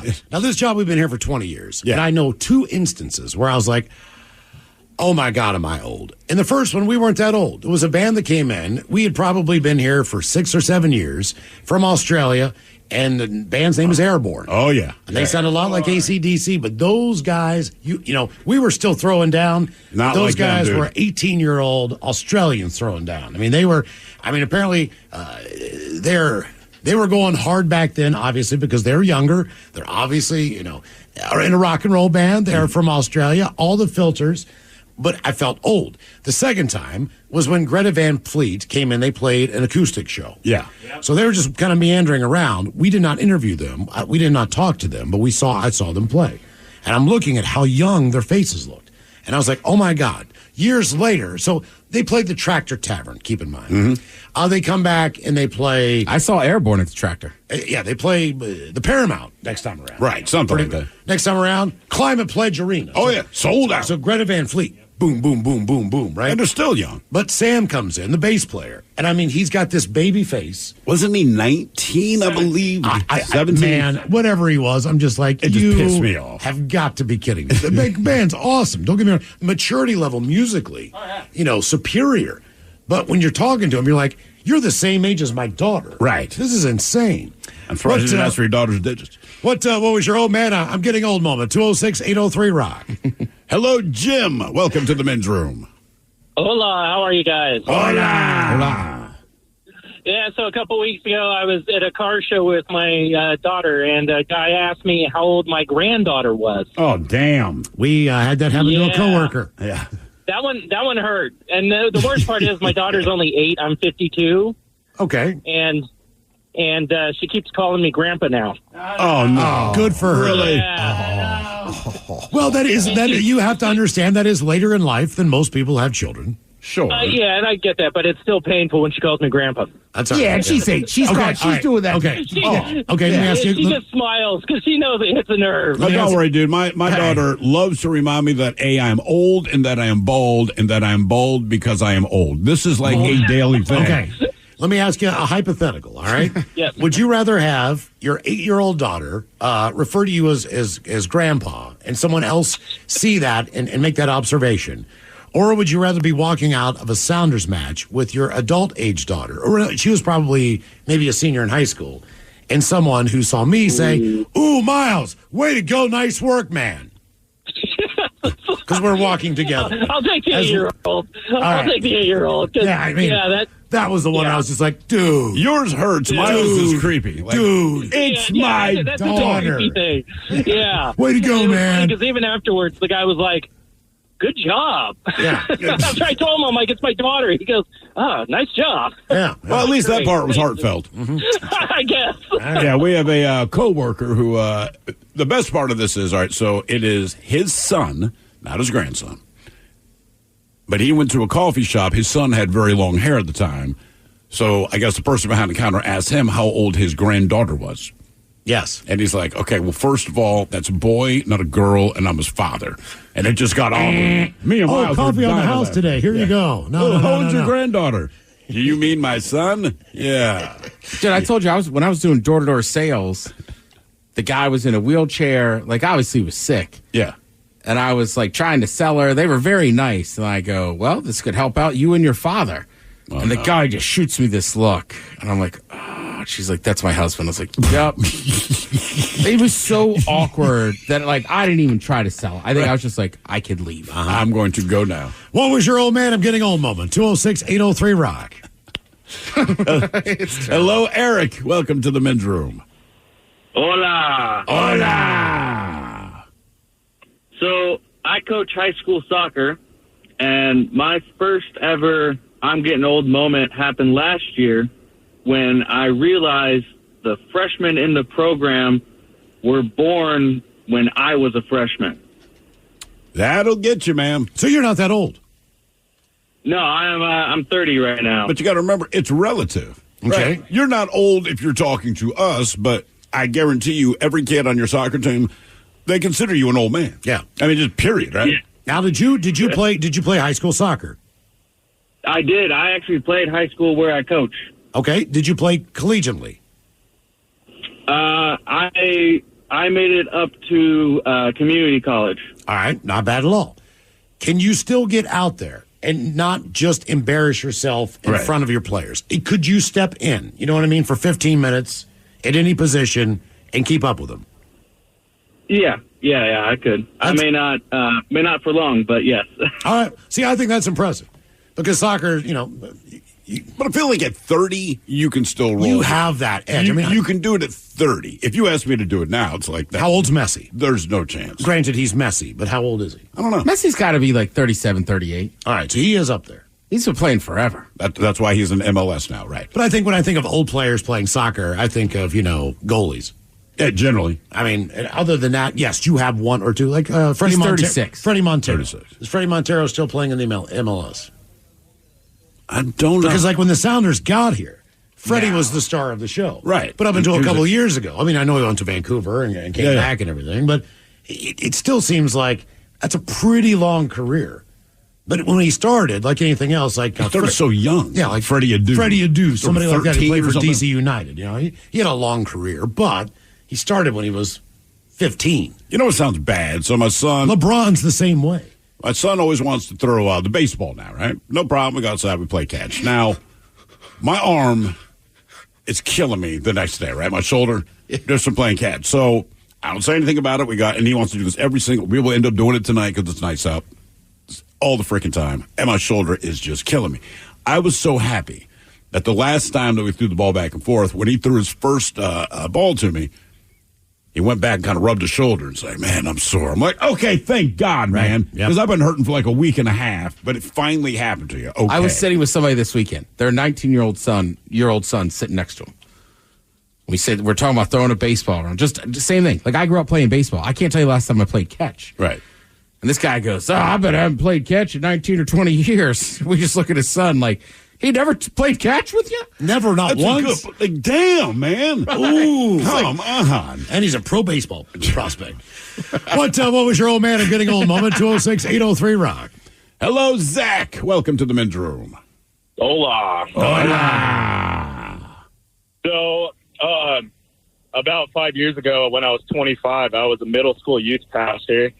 And, you got to try to be cool and hip with the kids and all that stuff. And I was trying to ride a scooter because I used to ride a scooter and a skateboard when I was younger for like 10, 12 years. And I haven't picked one up in a few years or so at that point. And so I tried to do a tail whip in front of them off of a curb, and I shattered my pinky toe. Oh. I'm never stepping on a skateboard ever again.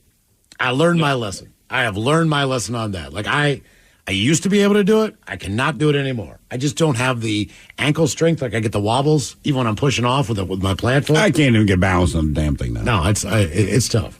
Do you guys ever ride the Lime scooters or like the electric scooters? We got some at the household, yeah. Yeah, like I wouldn't do them in Seattle because of the hills. But like when I was in Austin, we rode them. I think they're great, man. They are. Because my kids, they take them like once, again, the weather gets nice. I mean, they take off, go wherever the hell they go, come riding back. When they go in the house, I grab their scooter, go riding around. It's just a fun way to travel around. Hey, look, man, it takes me about 5 minutes just jumping on a bike and going like, all right, here's how the gears work again. Right. Here's how my balance works again. Here's how everything works again. But I'm not comfortable for at least, it's a bike. And even though this is just like riding a bike. It takes me 5 minutes, at least. Well, they're talking about a one-speed. Yeah, they're definitely talking about a one-speed bike. Or a beach cruiser. What was your old man? I'm getting old moment. 206-803-ROCK. You hop on a beach cruiser. You own a beach cruiser. That's how you know. Right. If you can't ride a beach cruiser, something's wrong. Right. You have a disability. You forgot how to ride a bike.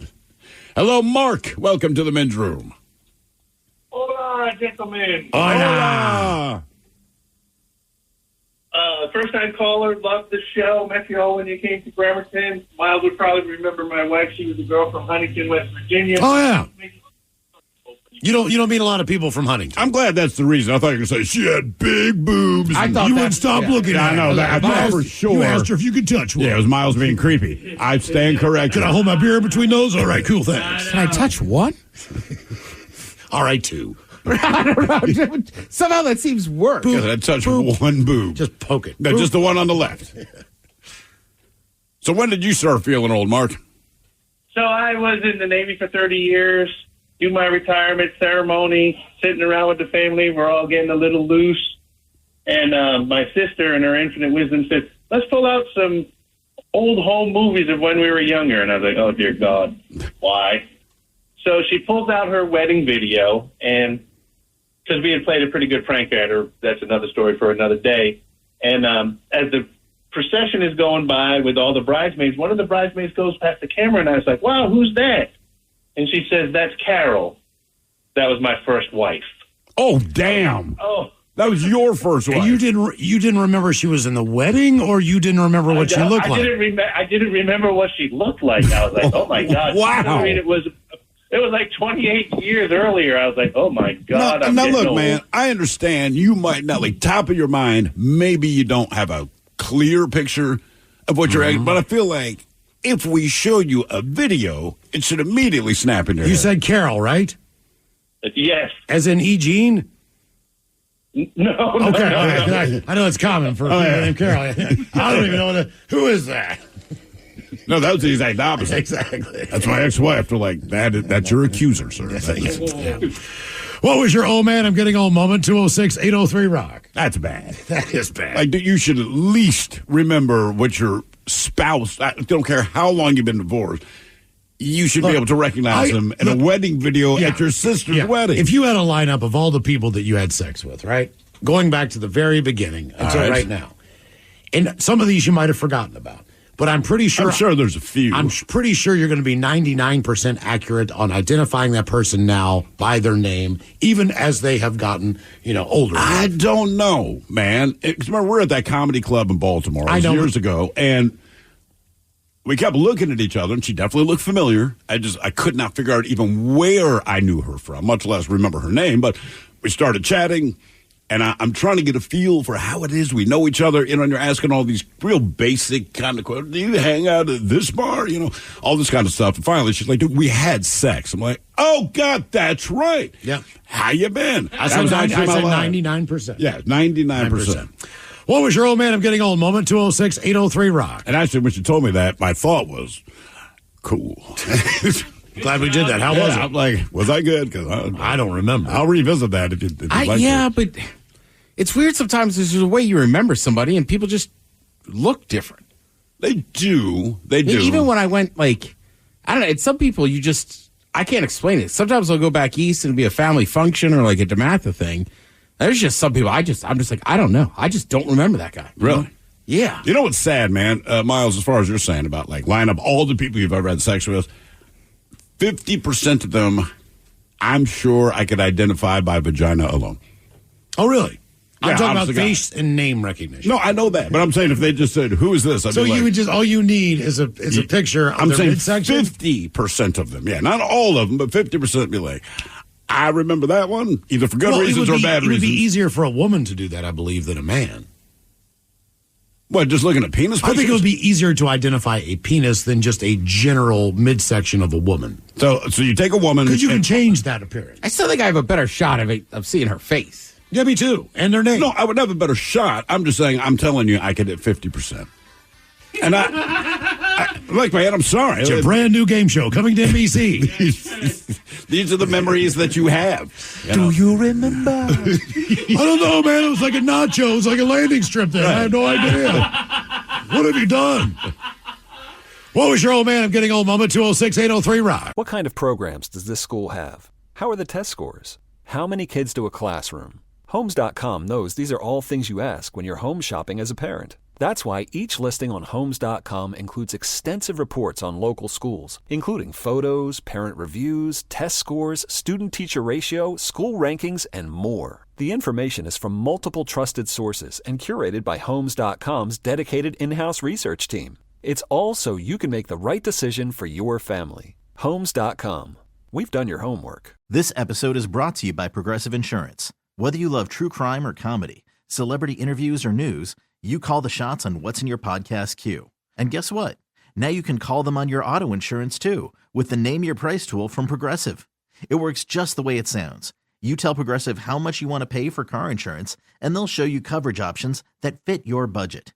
Get your quote today at Progressive.com to join the over 28 million drivers who trust Progressive. Progressive Casualty Insurance Company and Affiliates. Price and coverage match limited by state law. This is the story of the one. As a maintenance engineer, he hears things differently. To the untrained ear, everything on his shop floor might sound fine, but he can hear gears grinding or a belt slipping. So he steps in to fix the problem at hand before it gets out of hand. And he knows Grainger's got the right product he needs to get the job done, which is music to his ears. Call, click Grainger.com, or just stop by. Grainger, for the ones who get it done. It's time to dust off your glove, grab your bat, and hit the road for some baseball. But before you head to the game, make sure your ride is in top shape. At Axton Automotive, our skilled mechanics ensure your vehicle is running smoothly so you can focus on cheering for your team. Don't strike out this spring. Get your car ready for baseball season. Visit AxtonAutomotive.com or call 360-685-7976. 99.9 KISW. The Men's Room returns with Miles and Thrill. More Getting Old moments. Had to check the 35 to 44 box on a forum the other day, and I was like, oh, man, that's not me. I don't understand. I will say, having to scroll a little bit further down when you get to your year, put your month, day, and year. For your birthday and the scroll thing? Yeah, man. I'm starting to feel like Price is Right. When I started waking up before my alarm, and when sleep became more important than sex.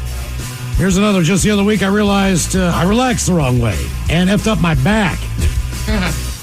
The time when I started getting irritated by how fast these kids are driving through my neighborhood. Mm-hmm. Yep. I was in a nightclub. A very cute girl walked up to me and said, I kid you not, you remind me of my dad. Oh, God. I replied, what did I do to piss you off? We had a good laugh about it, but it shook me up for a little bit there. But did it work?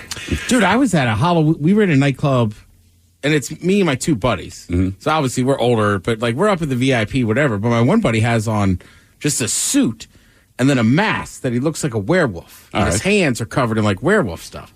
So he's dancing with this girl, everything. We're having a good time. And I don't know what happened, but I guess she asked him to see what he looked like. And he pulled off his mask. And she was like, oh, you're old. Oh, damn. And just turned around and walked away. I was like, Jesus. Ooh. At a Pearl Jam concert, waiting in line, noticing all the guys getting vigorous pat-downs. I get to that security checkpoint. The guy just goes, yeah, waves him in. Oh, no. I was happy and I was going to buy a brand new vacuum cleaner. That's when I realized I was old. Yep. When I realized I'd much rather spend the evening watching TV than going to a party. People started asking me if I have grandkids. It was when I started measuring how long it's been since I've done something in decades instead of years and in months. Yeah. Yep. Our question, what was your old man? I'm getting old moment, 206-803-ROCK. Also, I would say Saturday night at White Center, after we were partying up at Pride, we went over to the roller rink. Yeah. And we were in there having drinks or whatever. And somebody's like, would you try it now? I'm like, no.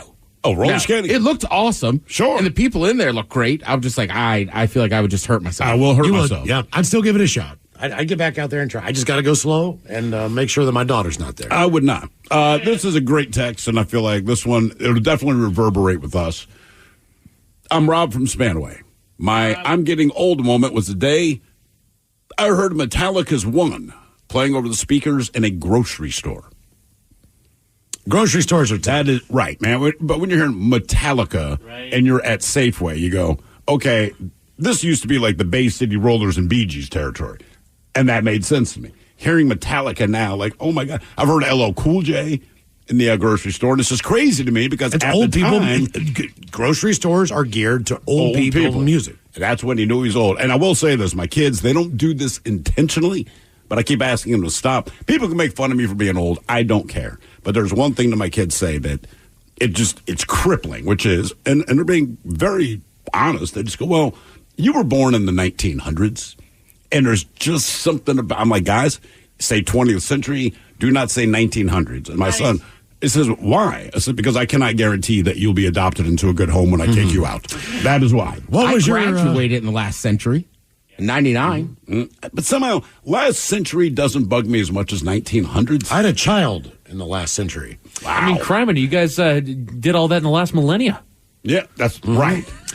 What was your old man getting old moment? 206-803-ROCK. How long's a millennia? 1,000 years. Okay, thank you. Yeah. Gotcha, bud.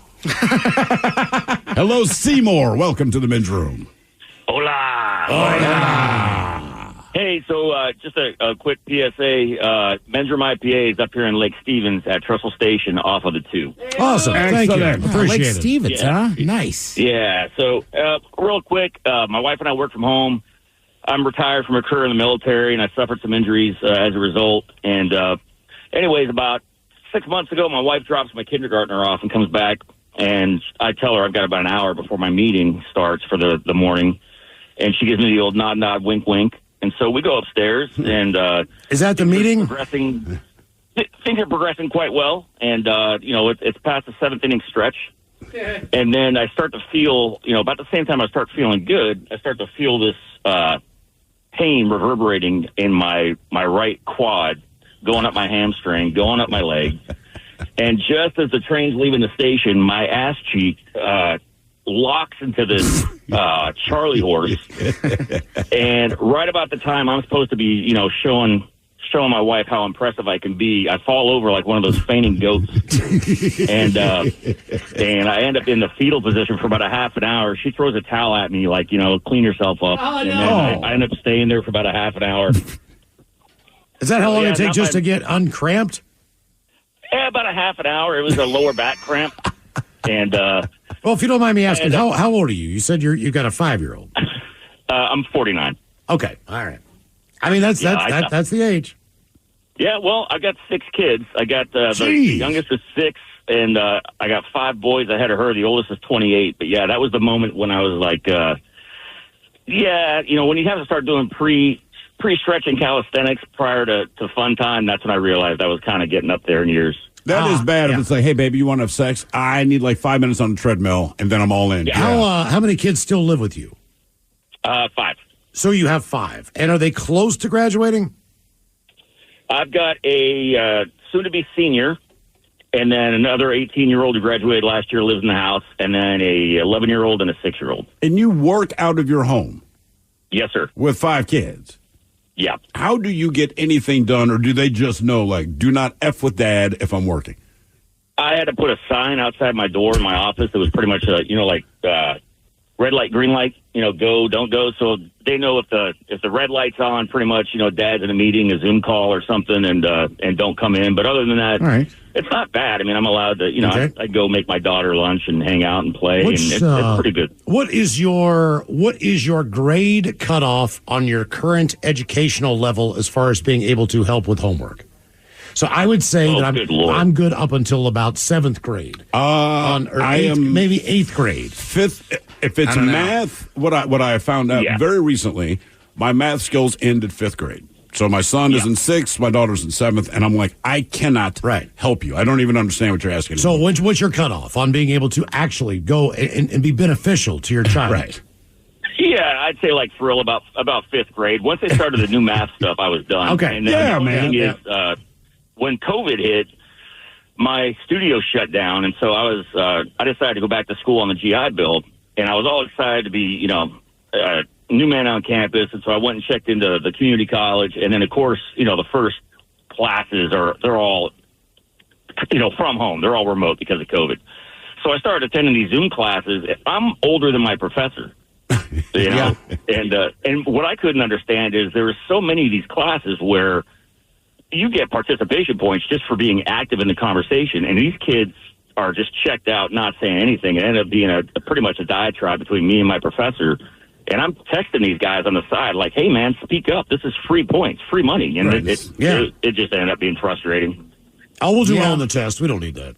I don't need all that. No, but again, that's the side of being old. Like, trust, I'm old enough to know, just participate if they offer Just this. write your name on the paper, and you're going to get 5 points, kids. Okay. And thank you, by the way, for bringing up the new math, because that's one thing where with my kid, so the problem that I have with math now, granted, my daughter, I'm like, I don't understand what they're asking. But with my son, I'm like, I know the answer to this.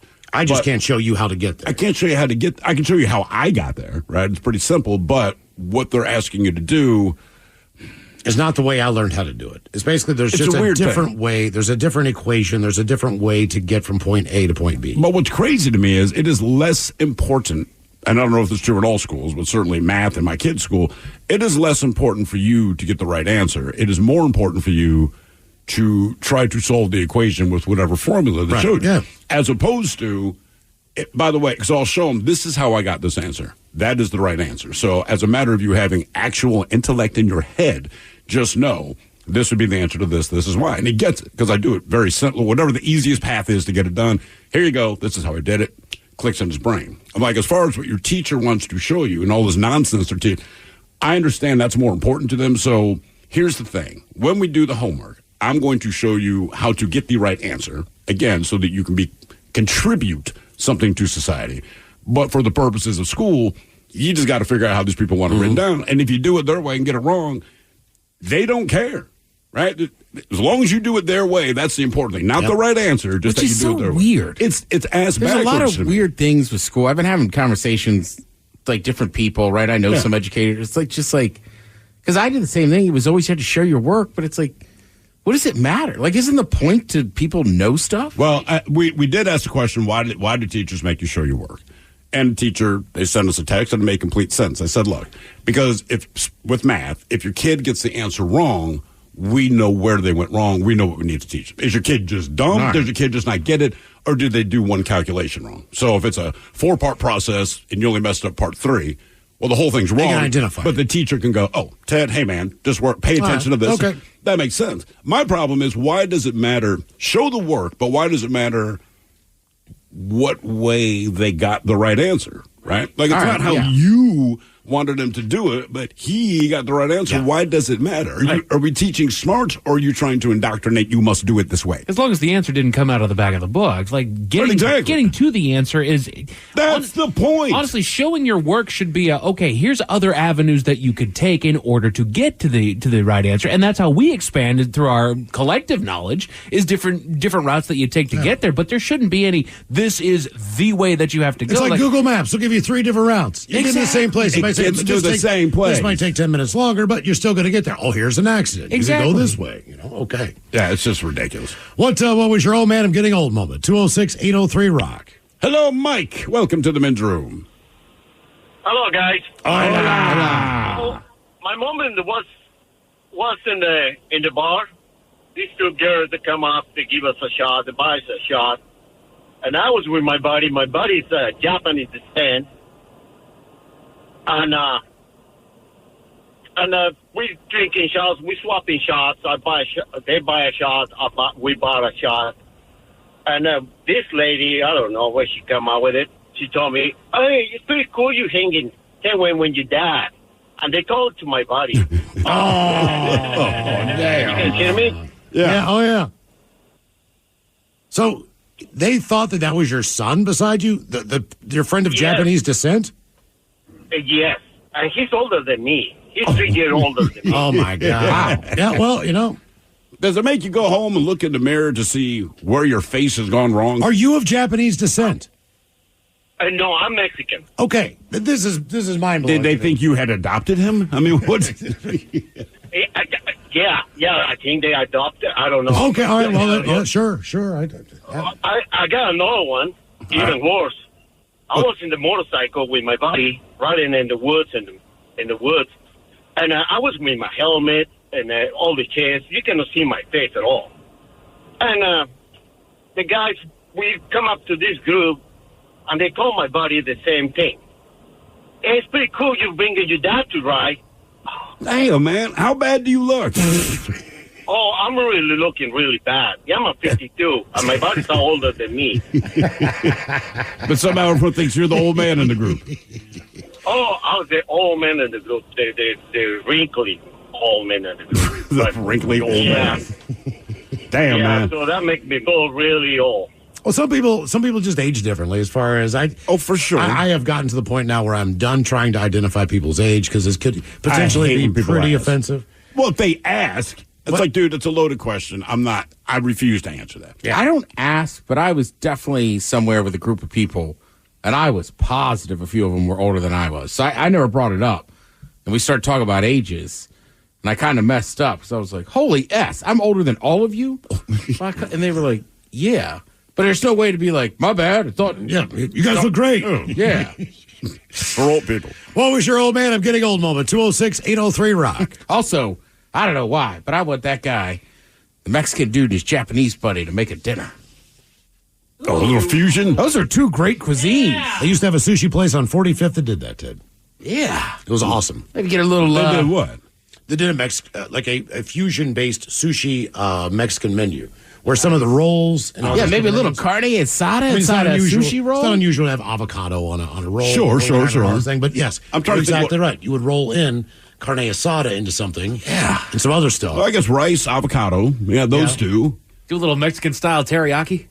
Ooh. Right. Yeah. Let's go. Yeah. I'm with you. I know for years it was like a taboo word in the restaurant world. I'm all for the fusion everything. Let's go. Just make it good. Yeah, Take the best exactly. of everything and put it together. That's why people eat everything in New Orleans. Well, that's why when you go on the border of the U.S. and Mexico, that's why Tex-Mex is awesome. Yes. Because you kind of have the Texas or the American style, and it's like, I know it's not real Mexican food, but like most of us love Tex-Mex. Did Canada give us anything? Right? Because you say it right. The U.S.-Mexico border, you go, all right, man, some good food. Those you got bastards are holding out on the doggone all-dressed chips. The U.S.-Canadian border, you're like, we're going to McDonald's, man. I mean, like, there's no... I mean, I guess poutine, but... Right. like Okay, you it's put still some kept up gravy there, on though. fries. Congratulations. And cheese curds. Right. Every stoner's done that. Canada, you don't own that. Well, gravy We don't. fries are big in different areas of the country. Remember, For I sure. remember in Baltimore, a lot of people I knew always had gravy fries. Because they're delicious. But there was no cheese curds. No cheese curds. Now, what has Canada given us? Syrup? Yeah, Whiskey? all right. We got us Vermont. They improved our breakfast experience if you like syrup. And whiskey, I guess. They brought us a different style of whiskey. Yeah, I don't know. I still not think, my favorite, I think we like- do whiskey better. Yes. I think Canada, it's cute and I appreciate it, but I think we do it best. Ireland's next, and then Canada. Man, Crown Royal's pretty good. It is pretty good. I'm just saying, I think we kick It's our smooth. ass. Right. We really do. By the way, a great text came in that says, you know you're old if you fall and people get worried. If you fall and people laugh, you are still young. That is true. What was your old man I'm getting old moment? 206-803, Rob. Or you just fall in random places. For no reason. Yeah. Oh, and yeah. if you're old, everyone's like, oh my God. Oh. If you're 22, it's ha ha ha ha ha. You ever get up in the morning, maybe sitting up and you just kind of stand halfway up and think, not this time. Yeah. My uncle just had. I was going to sit back down on this couch. We'll try again. My uncle just had shoulder surgery because he was involved in a really bad car wreck, right? Yeah. So it's been a few weeks, and he's trying to heal up, but every day he has to go to physical therapy. All right. He fell getting out of his truck, going to physical therapy, and landed on the same shoulder that he had just had operated on. He wouldn't tell me that. My dad told me. Because I called him right after to see if he was okay, and he didn't bring it up, so I didn't want to kind of embarrass him. But, Right. That's great. Nice work. Hello, Ryan. Welcome to the men's room. Hola. Hola. So beyond the gray hairs and waking up injured when I went to sleep fine, it was when I was 36, so at the beginning of my age that I'm currently at, a guy in his mid-20s at work was talking about he met this 18-year-old gal at the gym, and he's hanging out with her. I'm like, oh, right on. I started doing math in my head and had the realization that I could have had a child at 18 now, and they would be 18 now, and it freaked me out. It's true, though. Yeah, something about that is just weird. I didn't know growing up, man, but my mom had me when she was 20. So she was pregnant when she was 19. She had me when she was 20. Yeah. So, when I was 20 years old, my mom was 40. She looked young. She did not look old. And it was just back to having a hot mom, one of those situations. Yeah. There were a couple of younger moms, but for the most part, like my buddy Jeff, his mom was in her late 50s. So all your friends want to bang your mom? Well, there were a couple, I'm sure. But it never really dawned on me just how young she was. Right. When I was 10 years old, she's 30. But, 30. But when you're that age, anyone who's 18 or over, full-on adult. They seemed old to me. Yeah, that's what I mean. If you're 18 or 50, you're like, oh, you know everything there is to know. Return of Who Sucks Less coming up, and we've got your emails on the way from the men's room at KISW.com next. What kind of programs does this school have? How are the test scores? How many kids do a classroom? Homes.com knows these are all things you ask when you're home shopping as a parent. That's why each listing on Homes.com includes extensive reports on local schools, including photos, parent reviews, test scores, student-teacher ratio, school rankings, and more. The information is from multiple trusted sources and curated by Homes.com's dedicated in-house research team. It's all so you can make the right decision for your family. Homes.com. We've done your homework. This episode is brought to you by Progressive Insurance. Whether you love true crime or comedy, celebrity interviews or news, you call the shots on what's in your podcast queue. And guess what? Now you can call them on your auto insurance too with the Name Your Price tool from Progressive. It works just the way it sounds. You tell Progressive how much you want to pay for car insurance, and they'll show you coverage options that fit your budget. Get your quote today at Progressive.com to join the over 28 million drivers who trust Progressive. Progressive Casualty Insurance Company and Affiliates. Price and coverage match limited by state law. With an American Standard heat pump system, the future of heating and cooling your home is already here. Bringing constant comfort to your home, American Standard heat pumps are energy efficient, reliable, and ready for tomorrow today. Plus, making the upgrade from your traditional furnace or AC unit is easier than ever before with home energy offers, rebates, and tax credits. Learn more at americanstandardair.com/electrification. American Standard, built to a higher standard. What kind of programs does this school have? How are the test scores? How many kids do a classroom? Homes.com knows these are all things you ask when you're home shopping as a parent. That's why each listing on Homes.com includes extensive reports on local schools, including photos, parent reviews, test scores, student-teacher ratio, school rankings, and more. The information is from multiple trusted sources and curated by Homes.com's dedicated in-house research team. It's all so you can make the right decision for your family. Homes.com. We've done your homework. This is the story of the one. As a maintenance engineer, he hears things differently. To the untrained ear, everything on his shop floor might sound fine, but he can hear gears grinding or a belt slipping. So he steps in to fix the problem at hand before it gets out of hand. And he knows Grainger's got the right product he needs to get the job done, which is music to his ears. Call, click Grainger.com, or just stop by. Grainger, for the ones who get it done. This episode is brought to you by Progressive Insurance. Whether you love true crime or comedy, celebrity interviews or news, you call the shots on what's in your podcast queue. And guess what? Now you can call them on your auto insurance too with the Name Your Price tool from Progressive. It works just the way it sounds. You tell Progressive how much you want to pay for car insurance, and they'll show you coverage options that fit your budget. Get your quote today at Progressive.com to join the over 28 million drivers who trust Progressive. Progressive Casualty Insurance Company and Affiliates. Price and coverage match limited by state law. It's time to dust off your glove, grab your bat, and hit the road for some baseball. But before you head to the game, make sure your ride is in top shape. At Axton Automotive, our skilled mechanics ensure your vehicle is running smoothly so you can focus on cheering for your team. Don't strike out this spring. Get your car ready for baseball season. Visit AxtonAutomotive.com or call 360-685-7976. What's up? It's your boy, the Ted Smith from the Men's Room. And did you know I have a podcast? Well, I do. The Podcast. New episodes uploaded every Wednesday on the Odyssey app. The debauchery rolls on. You're listening to The Men's Room with Miles and Thrill. 99.9 KISW. Who sucks less on the way, but first time for a few emails from the men's room at KISW.com. You've got mail.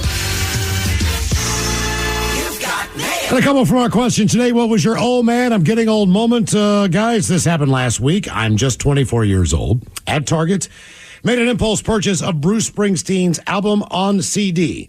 So as I get it rung up by the cashier, it looked to be about 15 or 16, she says, "What the hell is this?"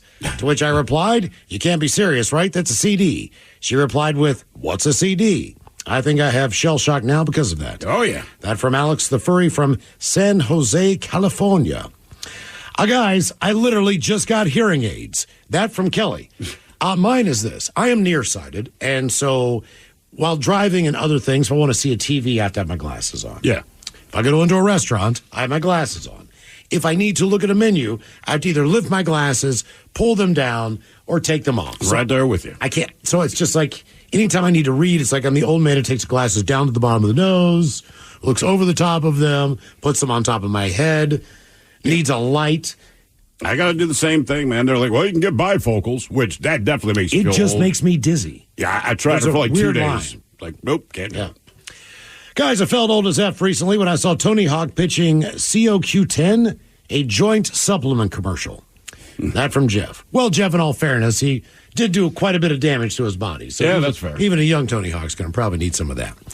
As we move on to the birthday request, guys, special shout out to my son, Gavin. He is turning 18 years old today, and he graduates this weekend. Nice. Could you all give him a shout out? Maybe some dirty Germans about talking about being 18 years old. That from Marty in Yelm. Yeah, now that you are 18 years old, remember everything you do can result in jail time. Yeah, the other thing is you can go to one of the clubs and see the girls dance, and you can stop lying when that porn site says, "Oh, you're 18." Yeah, yeah. For once, you tell the truth. Yeah. Did they ever open up the strip club in town that they said they were going to try to serve alcohol in? Oh, the one down Soto? You think we would have heard something about that? But that guy was just kind of doing like, I think having topless dancers there while they served alcohol. Okay. But no, I haven't seen any of the strip clubs actually be like, "Hey, we're going to mix them." Okay. Howdy, fellas. It's my 30th birthday today. May I request some green beans? A get lost, dummy. And the captain explaining to us why he had beef with the shredded wheat cereal. Thank you, good sir. Slurp on and find a way to send the damned IPA out here to Rochester. That from Corey, the propane guy. Green bean. What? Green bean. Okay. Green bean. Yeah. Get lost, dummy. Ooh, well, ahoy there. You know, most people think that the old Capitan hates shredded wheat because it tastes like a pile of discarded mulch dredged from an algae-covered swamp that doubles as a urinal for unwashed hobos who bathe in a mixture of diesel fuel and old bong water. But that's about my beef with shredded wheat. Actually, I'm impressed that shredded wheat found a way to get people to simply eat hay. No, my beef with them is their mascot, a.k.a. Mr. Mini Wheat. He's a real douchebag. Crunch Bears. All the gentlemen and Miles. My friend suck, my wife doesn't listen to the rock, so here's my own birthday request. I have inhabited this big blue rock for 19,723 days so far. Quick, Ted, how old am I? I don't know. He's 54. How about your penis is too small? A montage of montages. So whatever you got in your arsenal. Oh boy. And you guys talking all over each other about how I'm going to disappoint my wife tonight during naked time. Thanks for being the highlight of my day, guys. That from Nevermore. Can I get a fillet of fish sandwich?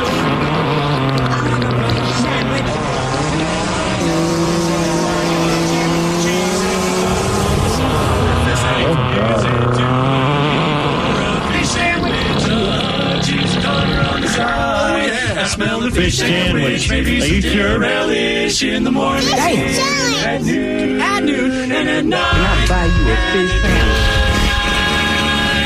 So you don't want a fish sandwich? Well, if you end up just pointing out she's got me on speed dial. She's got to be used to it by now. Oh my God, she's got to go out now. A few it's just more like doing a chore. You got to watch. She's not happy about it, but she'll be fine. Disappointment happens to every guy. Bitches, Ola from boring as you know what, Hornell, New York. We'd like to wish our coworker Sue a very happy 105th birthday. Gentlemen, she's had a rough year. She found out she has breast cancer. I told her I'm no oncologist, but I'll take a look at it.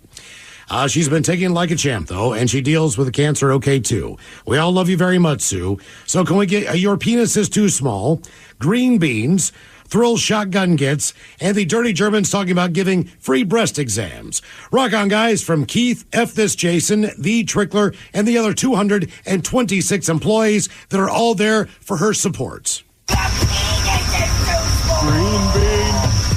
Green beans, green beans, green beans. Dick!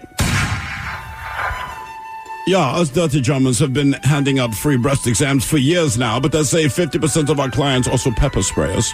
Yeah, that's the thing. So all free if you just yell, free exam. So that way you're not harassing these women. All right, guys, here you go. Happy, happy, happy birthday. Happy, happy, happy birthday. Happy, happy, happy birthday to you, to you, to you.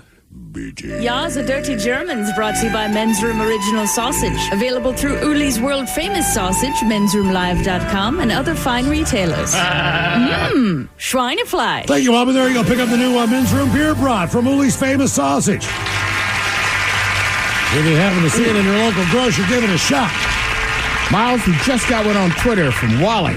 Okay. It says Men's Room IPA is available in Napa, Idaho. Pre-Funk Beer Bar. Oh, okay. N-A-M-P-A? Napa? Yeah, Napa. Like auto parts. Well, I'll tell you what, this bar knows got know-how. Here we go. This one comes from our sales manager, Nick Garcia. Oh, Nick, check it in. He has a picture of his friend fridge at home. It says, ready for this weekend. Safeway on 15th Avenue. They know me. And they have the Men's Room IPA. Greetings, bitches. My local brewery, Good Brewing in Sultan, now has the Men's Room IPA on their guest tap, adding another good beer to their normal lineup of great beer. That from John. Guys, finally found the Men's Room beer by Black Raven at the Nisqually Marketplace on South Canyon Road. Conveniently, located right when I get off work. The market is right across the street from the exit. Just zip across the road, grab a couple of six-packs, and head on back to the Hacienda. Sure did taste great sitting on our new deck on Saturday. That from the Elk Plain Drifter. And Amy Jean. Guys, you can find the Men's Room IPA in stock at the Neighborhood Market in Tenino, Washington. It's my go-to, always cold, and they sell your guys in six-packs. Excellent. Yes. A couple more locations where you can pick up the brand new Men's Room IPA from Black Raven Brewing. If you're headed to the ball game when the Mariners get back in town, just remember Section 319 at the Good Hops beer stand. They've got it. And Section 243 club level at the Third Base Bar. Other locations include the Belltown Market, the Chevron. Nice. I used to go there all the time. I used to be your hang, didn't it? Belltown Market? Yeah. Well, it's a store. That's what I'm saying. That's where you used to go get your crap. Right? I was like, I didn't hang out in there. Well, maybe for 5 minutes. Jay's Market, the Howler Lake Market, the Handy Mart Grocer, Total Wine in Olympia, Sumner Truck Stop on 136th, the Safeway on Canyon Road, the Safeway in Brookline, the Kent Valley Food Mart, the Union 76 on Tiger Mountain Country, or the Tiger Mountain Country Store, as they know it. Grocery Outlet in Lake Stevens, Albertsons in Puyallup, Safeway in South Tacoma, and Lacey the Hagen in Lake Tapps and Woodinville, and the Longhouse Market and Deli. And we do appreciate you guys sending in the pictures. Yeah, absolutely. And locations. Keep in mind, Mike's doing a hell of a job updating all those locations for you at KISW.com. We'll get up there as many as and we he can. loves doing it. He does. That's right. Speaking of drinking, coming up, we will drink and toast with a shot of the day, but first. Now, the Men's Room wants to know, who sucks less? Hey, time for Who Sucks Less. Steve Thrill Hill, you bring us 3 stories from the news each and every week. They all suck. It's up to us to determine, out of the 3 stories, which one sucks the least. Now, if you happen to follow KISW on Facebook, Instagram, and Twitter, debate is already underway on Who Sucks Less. Yes, indeed. And let's see, we'll be in Oklahoma City. Then we go to White Marsh, Maryland, right outside of Baltimore. Right? Little taste of the hometown there, Ted. And then, well, basically, we just have an Amazon driver in Massachusetts. Let's start near Oklahoma City. Now, police are searching for suspects connected to an assault in Oklahoma City that left one man beaten, bloodied, and abandoned. A group of teens have been arrested, but more are suspected of being connected. It all happened at a 7-Eleven gas station where a man named Tillman Shannon was seen getting yelled at by people in a vehicle. Surveillance footage showed several teens yelling and threatening Shannon. He tried to run away, but he was beaten down near the dumpster on the opposite end of the parking lot. Gas station surveillance video showed 9 people surrounded Shannon and beat him relentlessly. The video showed the most disturbing actions were found on social media because one of the suspects streamed the attack on her Instagram page. Anyway, police said that she's heard in the video, which is about 1.5 minutes long, telling Shannon, "We're kids." And the group is said to have bragged about being kids in a fight and laughed several times. Now, at one point, one of the teenagers grabbed Shannon's colostomy bag and pulled it out. Oh. His intestinal tract came out with it. Oh, no. Well, he was taken to the OU Medical Center with severe injuries, but he is expected to survive. Meanwhile, 3 juvenile suspects, they were found. 2 adult suspects, which included the girl that streamed it on her internet page. They were arrested as well, but officials said there's 4 other people seen in the video that have not been found. Man, that's brutal. Yeah, so they beat the guy for no reason, just kids being Why kids. take the colostomy bag out? Because when you're that age, that's the insult to the injury, right? There you go. Now we go just outside of Baltimore, Maryland. As they say, when you're here, you're family. That's the old Olive Garden saying. And that's true if your family members compulsively dry hump you against your will and refuse to stop even after you notify law enforcement. Your family, not judging. A former line cook at the Baltimore area Olive Garden is suing the chain over a co-worker's, quote, incessant rubbing and grinding of his pelvis against her ass dozens of times a day. She's going by Jane Doe. She accuses her bosses at Olive Garden and a parent company, Darden Restaurants, of letting the situation get so intolerable that she was forced to quit. Now, the lawsuit says, quote, each shift without fail, the co-worker consistently rubbed and pressed his crotch against the plaintiff's behind when he walked behind her. This happened several times per shift that they worked together, sometimes more than 20 times in a single 8-hour shift. Anytime the plaintiff bent over to get ice from the machine or to perform other regular duties assigned to her, the co-worker in question found a way to position himself directly behind her and press his penis against her butt. Now, Jane Doe claims that even when there were multiple routes for her alleged tormentor to get to his workstation, he always took a route that led him past her, and yes, rubbed himself against her each and every time. Now, when Jane Doe complained to management, she says her hours were drastically decreased, taking away her ability to actually earn a living wage, which eventually forced her to quit. Now, the origins of this case can be traced back to August of 2022. That's when Jane Doe was hired at Olive Garden.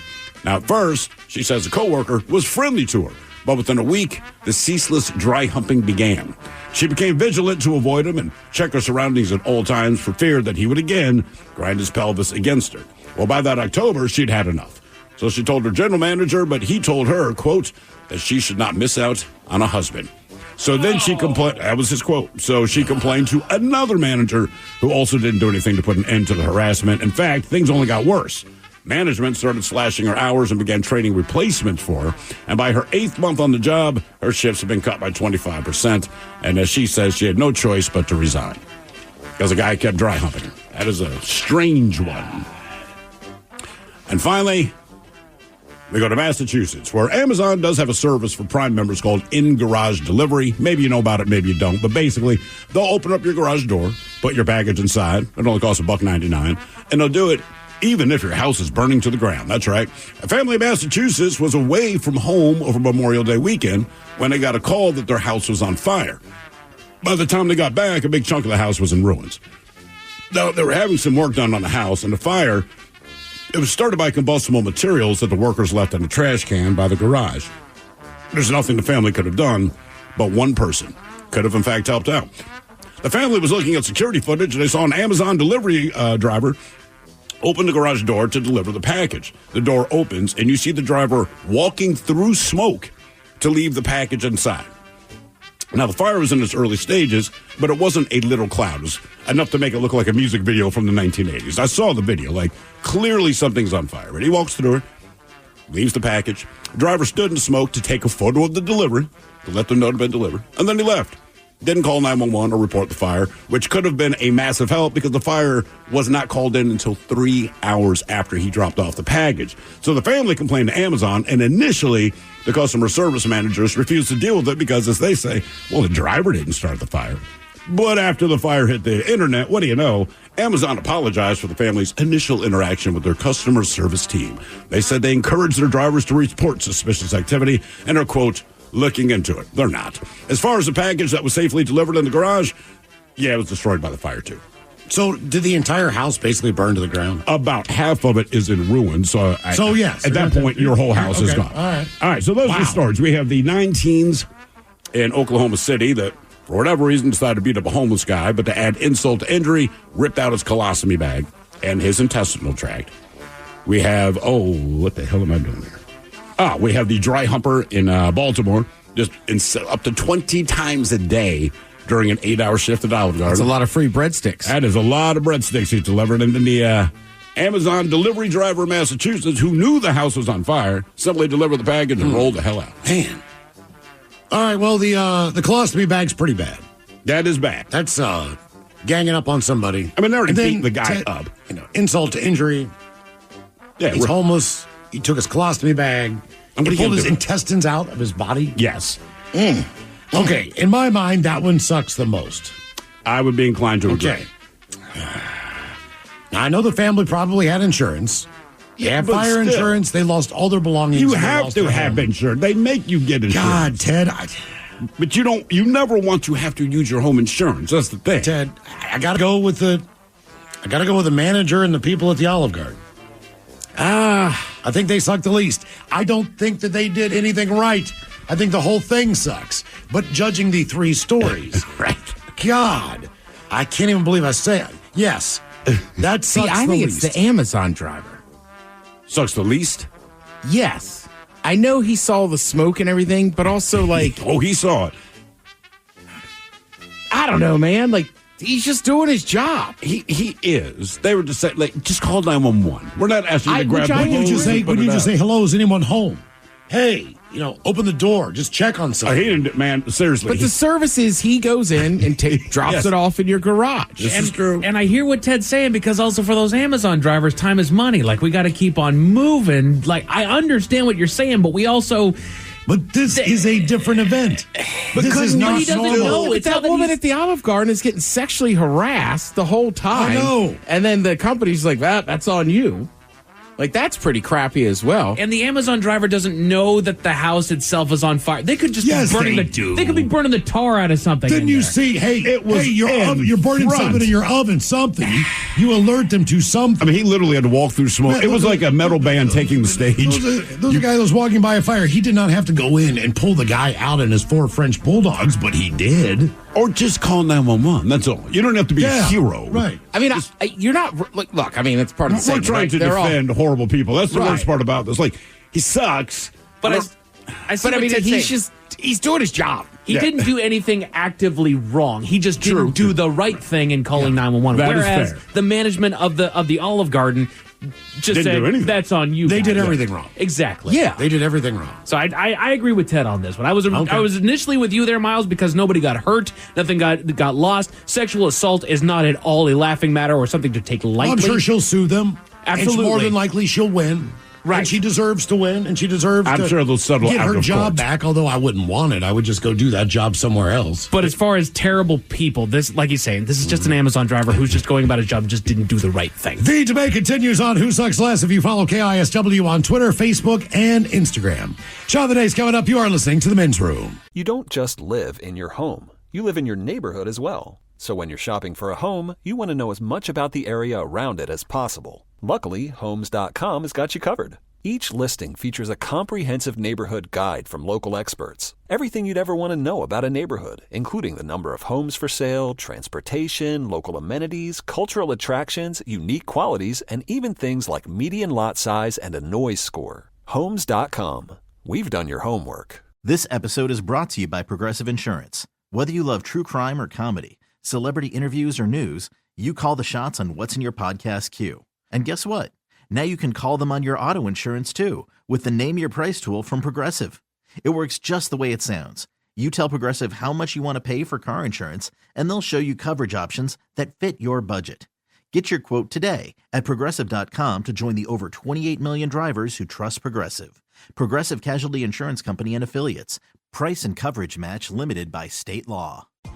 It's warming up, folks, and about time to turn on your AC unit and cross your fingers. Or you can give up that moment of truth and switch to an American Standard heat pump system like I did. My place is on Comfort Autopilot thanks to American Standard. Energy efficient and reliable, my heat pump keeps things cool like the Arctic in the summer. And with energy incentives, I was able to save. Ready for the future of comfort? Learn more at AmericanStandardAir.com/electrification. When you find a deal on your favorite thing in the McDonald's app and order it, does that technically count as online shopping? Save money with the app. Ba-da-ba-ba-ba.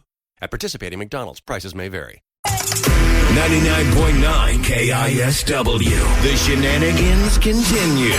This is the Men's Room with Miles and Thrill. All right, so coming up, we'll drink it toast for the shout of the day. We do have your headlines on the way at 5:50.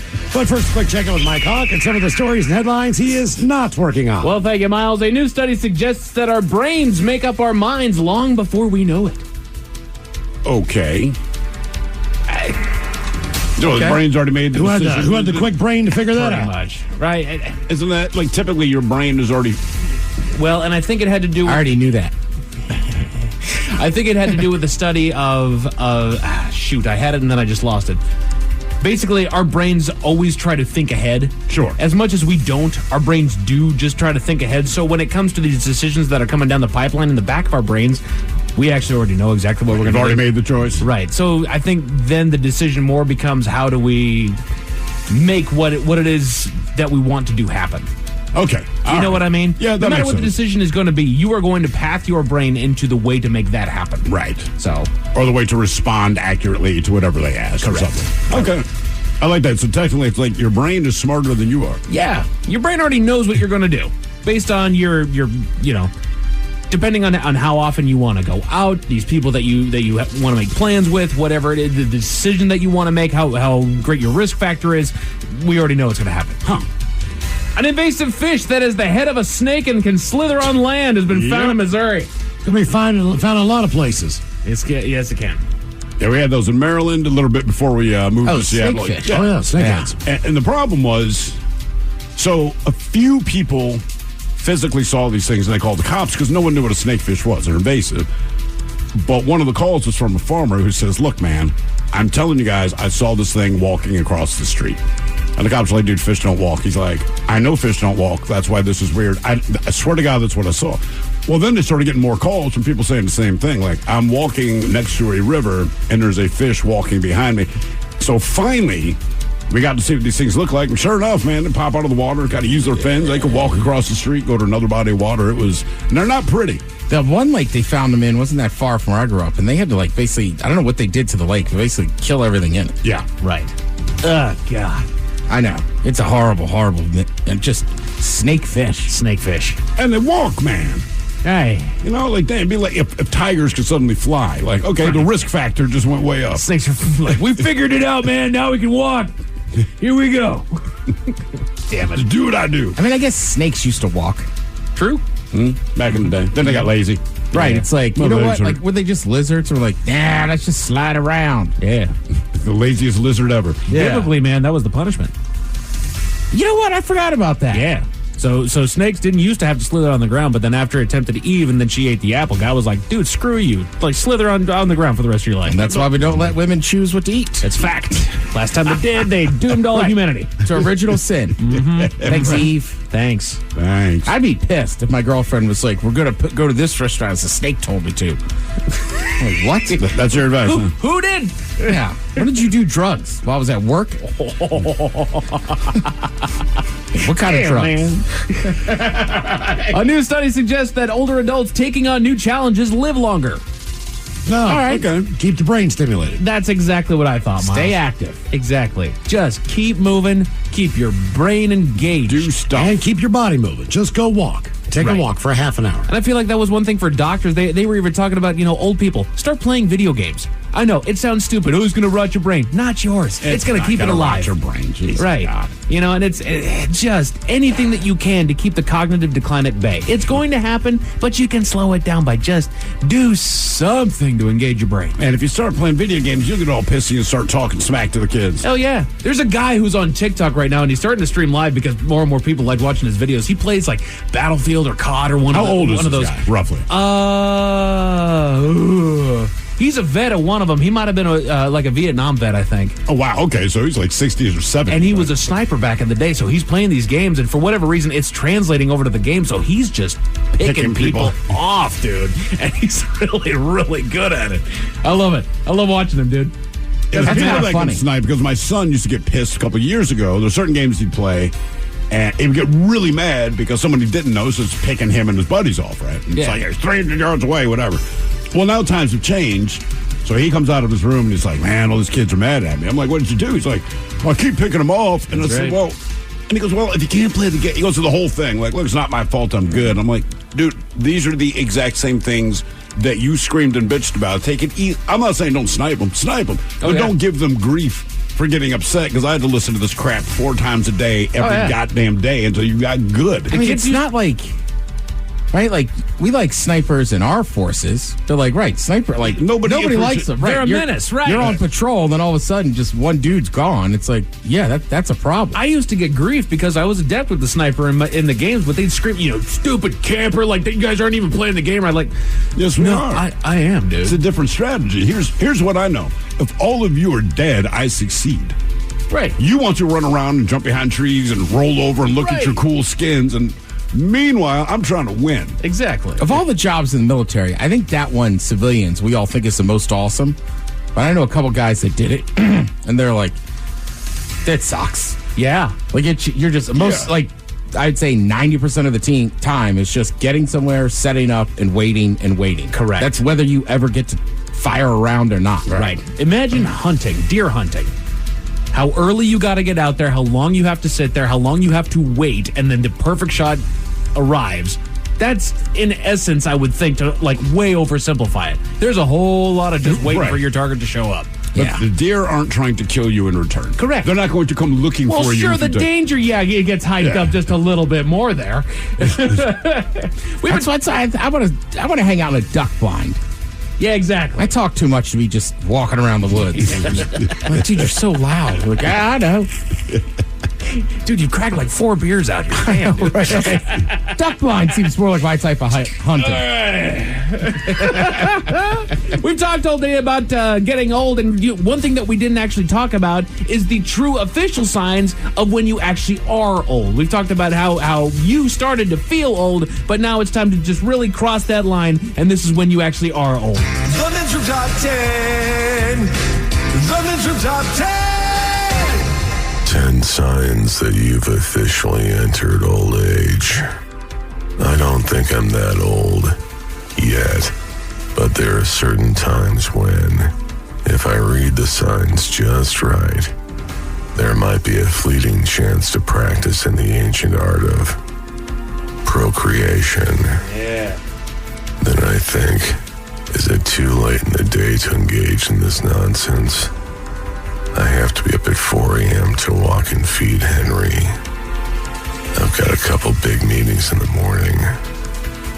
I bet I'll have another opportunity at some point, so I'm good. When you can finally shelve it. So these are signs that you've officially entered old age. Let's see how many of these we got here. There's actually quite a bit there. No, I don't want to do that. Postpone it. Got it. Let's see here. You say in my day. Not so much yet. Not yet. No, I definitely do. I mean, I'll throw in a back. Like back in my day. And I also feel like I say it all the time. We avoid that phrase because it makes you you feel old, yeah. And then you almost start using it ironically. Right. You know, back in my day. Get off my lawn. Right. The same thing. You stop yourself as you're about to say it just so that you can say it ironically. Like, no, I'm not old. Like, hey, you're old. We're going in the time. That's why you don't want to say it. Little things excite you.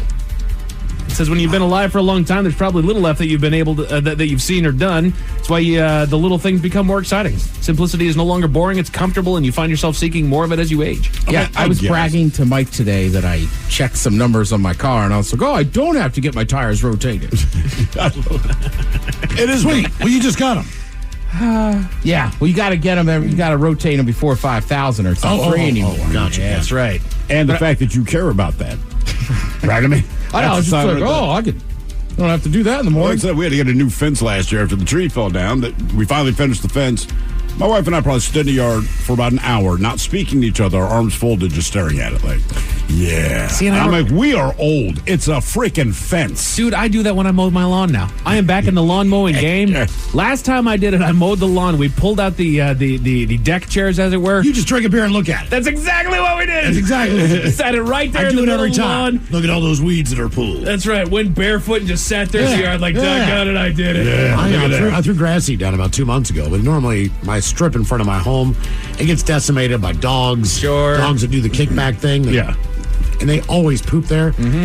I finally got a good lawn. I'm just looking at it, just like after 8 years of planting grass seed, I'm just like, yes, this thing's good for 2 weeks. See, and I'm still at... Before it's destroyed again. I'm still at But the he's time. got, I mean, no offense. I mean, don't you cut it with like a weed whacker? That's a... No, I got a push mower. You got a little push. Do you? Yeah. Really? Mm-hmm. How long does it take you to... 5 minutes. Yeah. It's a battery pack. Like you put a battery in there, same battery for my drill, same battery for the thing. And I'm still looking at mine. I'm like, I got to get these weeds pulled. I want to see if I can get an edger out here so that I can start doing this out here. And I'm guilty. Scrape up this bald spot and Dude, put some seed I down. went to my one cousin's house and he hadn't cut his lawn. He's like, oh, people are going to give me crap. And I was like, nobody's going to give you crap. I mean, as soon as we got there, I was like, Jesus, you realize you were living in the jungle. And then his wife made him mow it the next morning at 8 a.m. Signs that say that you've officially entered old age. Your knees are stiff. I feel like that hits early on. Also, like, me and my brother were having this conversation on a bus ride. Like, he's like, oh, my knee just gets stiff sitting like this. Oh, God. You lack energy. Yeah, I'm getting it. Yeah. Well, it depends, sure. Right.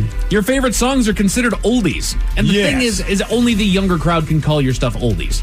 Like, because it's old to them. Right. You know, to me, it's like, no, this is the music I like. But I understand why they call it oldies.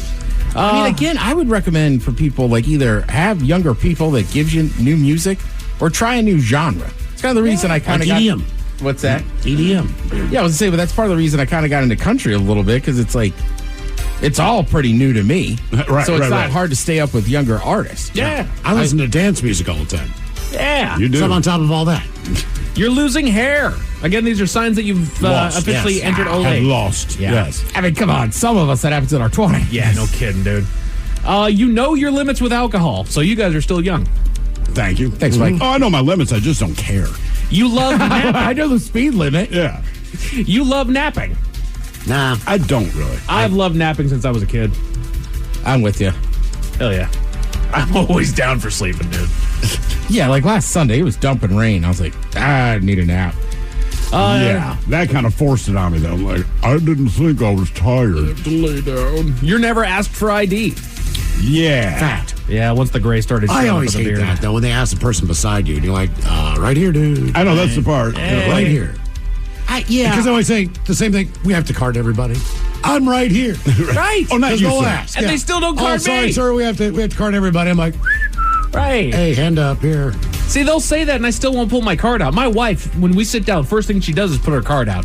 I don't even move anymore because they don't even ask. I mean, it's been us three, and they've only carded her. I know. Like, I get it. That sucks for you, though. It does. Or is that a good thing for you? No, it's a bad thing for me because it makes me look like a creep. I kid you not. We were leaving on our honeymoon. We were leaving for our honeymoon. We were at the airport, and they asked her for her ID to see if she was an unaccompanied minor.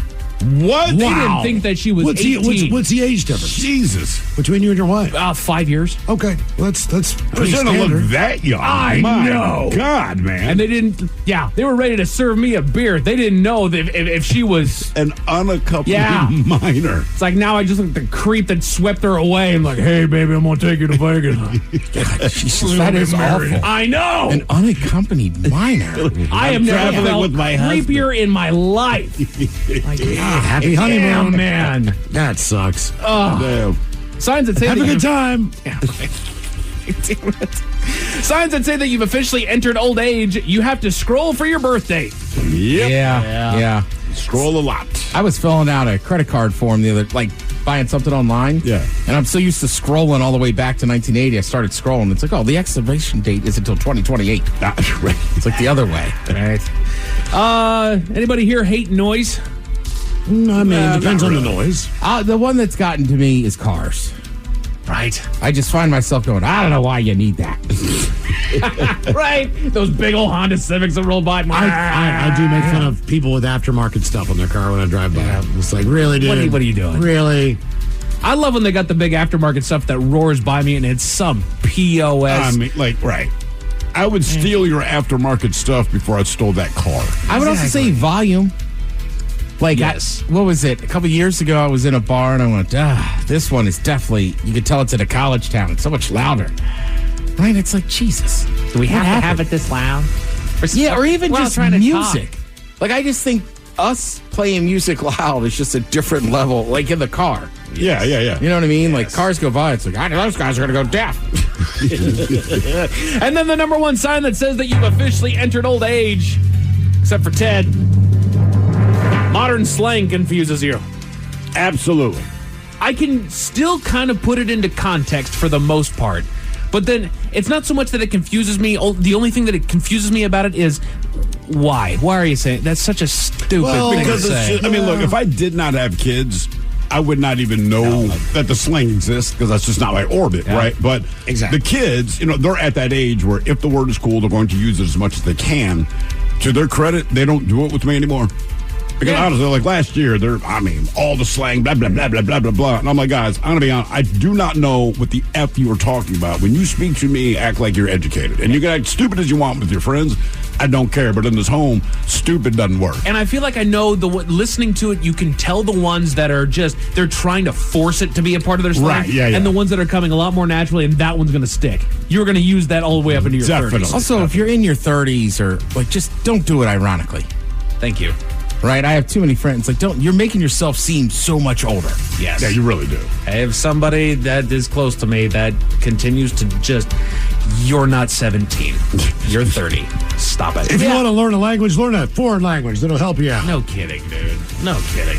Authorities in Michigan are on the lookout for an interesting escapee, Miles. What is that interesting escapee? I'll tell you all about him at 5:50. Thank you, sir. Headlines are coming up at 5:50. In the meantime, let's get a contestant on the line for Profile This at 206-803-ROCK.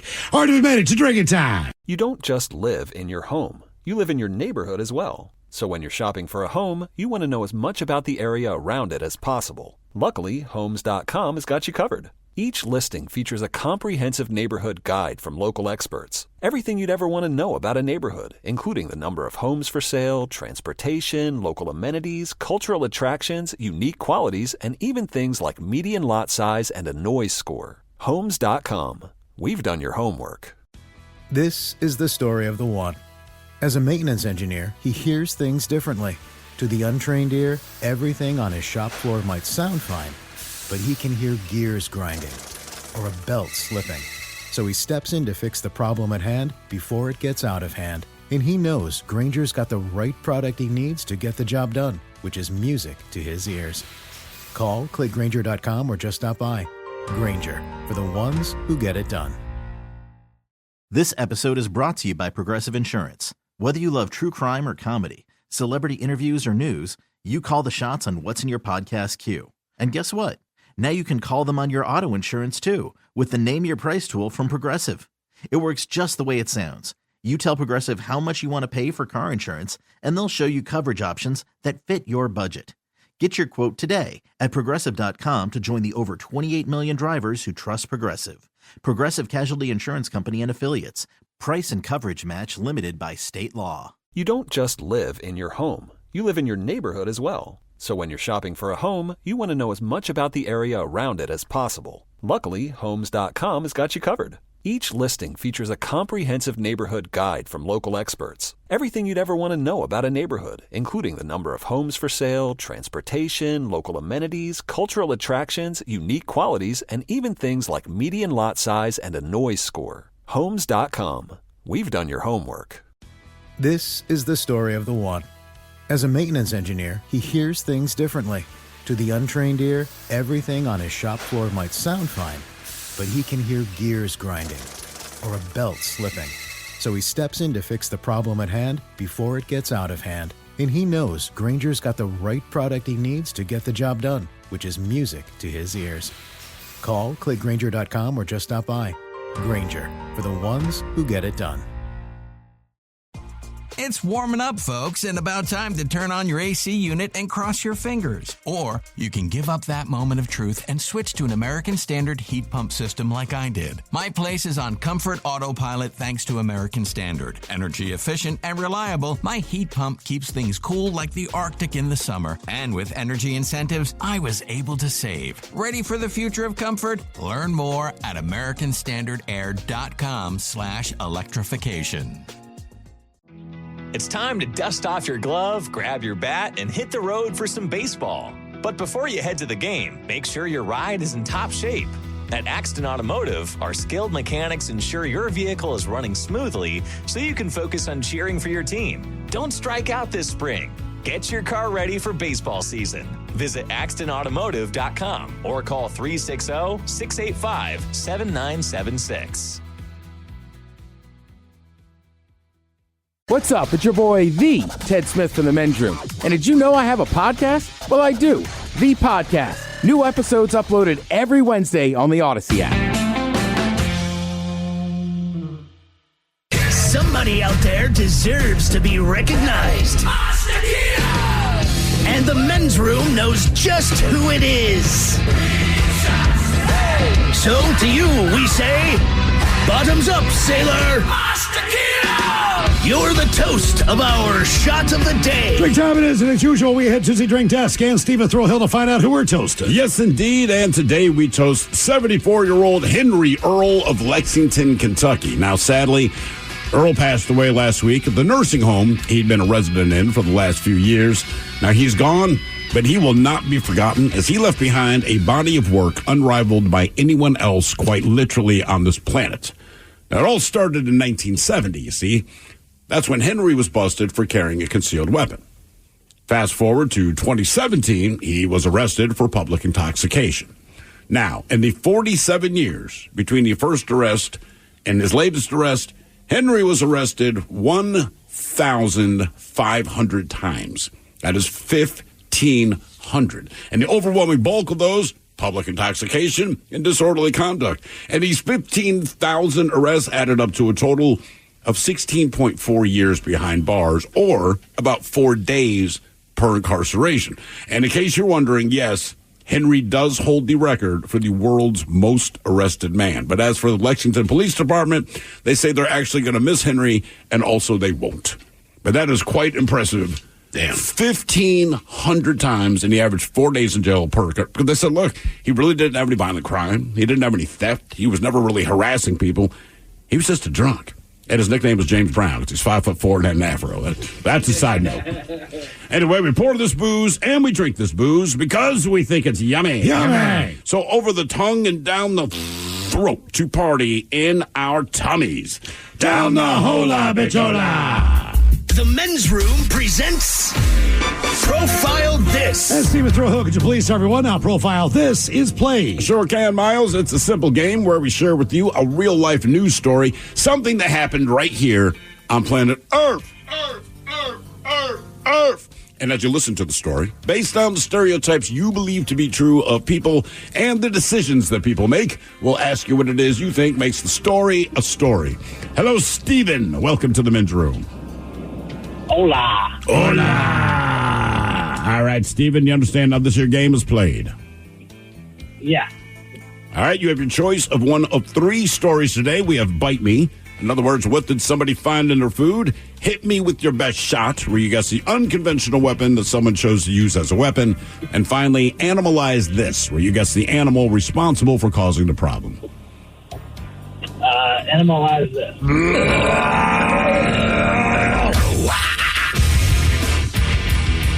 All right, we go across the pond, where a British mountain rescue team, they had to use a raft and some of what they call aggressive swimming techniques to save an animal stranded on a precarious slope above deep water.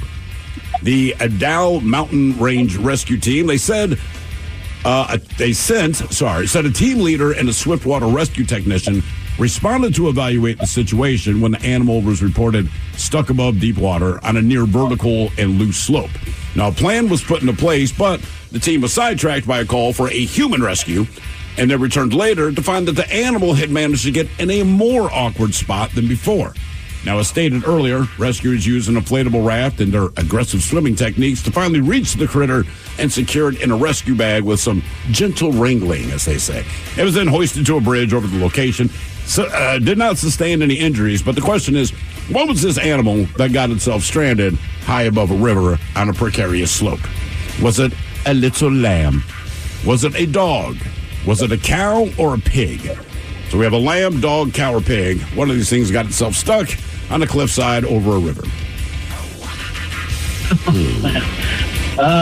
Wait, you said it was in England? In England, yeah. We're known for its mountain ranges. Yeah, it's I'm assuming like it's just Scotland. those I can steep understand. cliffs and all that. Yeah, that's what I'm picturing. Oh, yeah. All right. Like down in Cornwall. Yeah. Oddly enough, I can actually picture that. Yeah. Yeah. What kind? Do they farm all the animals over in England, or? What do you think, Ted? I'm not sure. I know next door in Wales, there's more sheep than people. Mm-hmm. A dog could be anywhere, and dogs are crazy. A cow or a pig? Yeah. I don't know. I just don't think pig when I think England.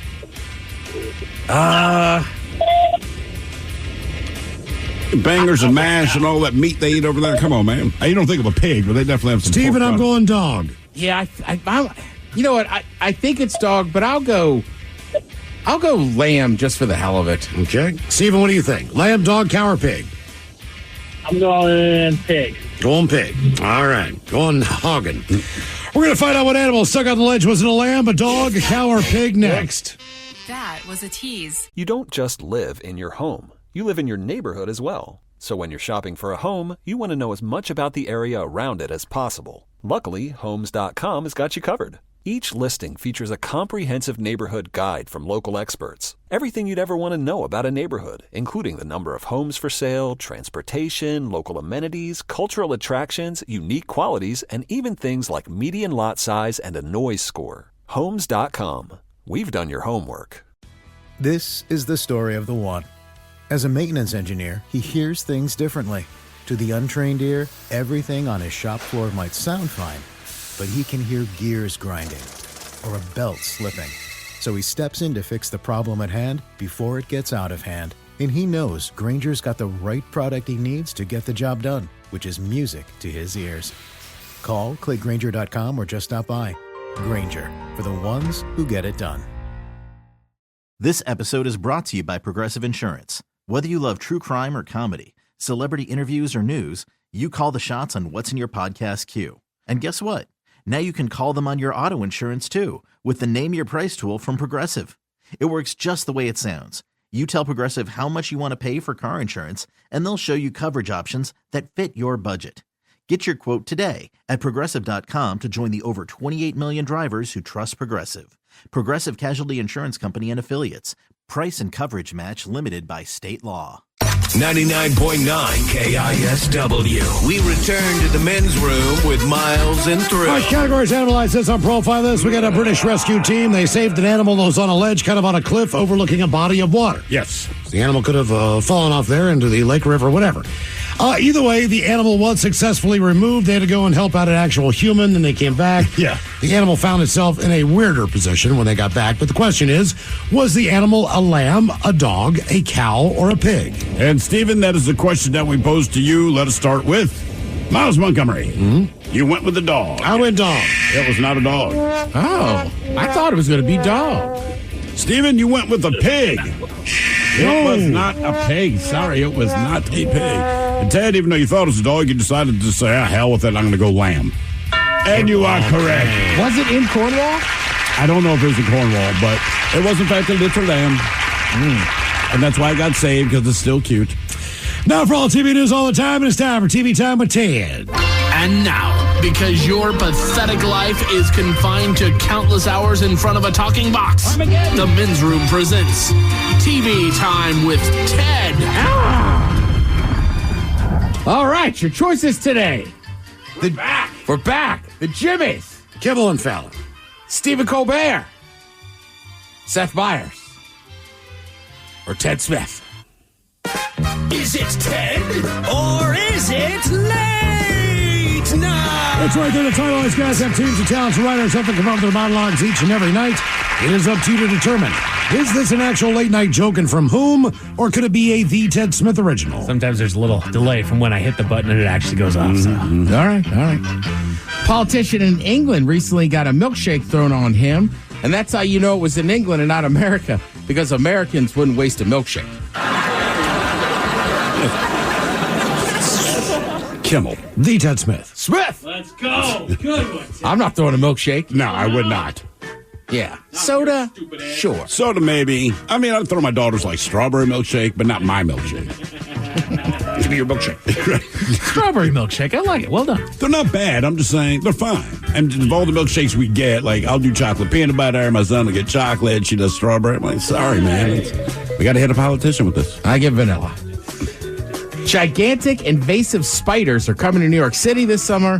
The Juro spider is the nightmare fuel in question, and it has a leg span of up to 8 inches. Some are massive enough to catch and eat small birds. Experts say they could populate the entire eastern seaboard eventually, which sounds scary, but no need to panic. Everyone just needs to remain calm and set the East Coast on fire. Colbert.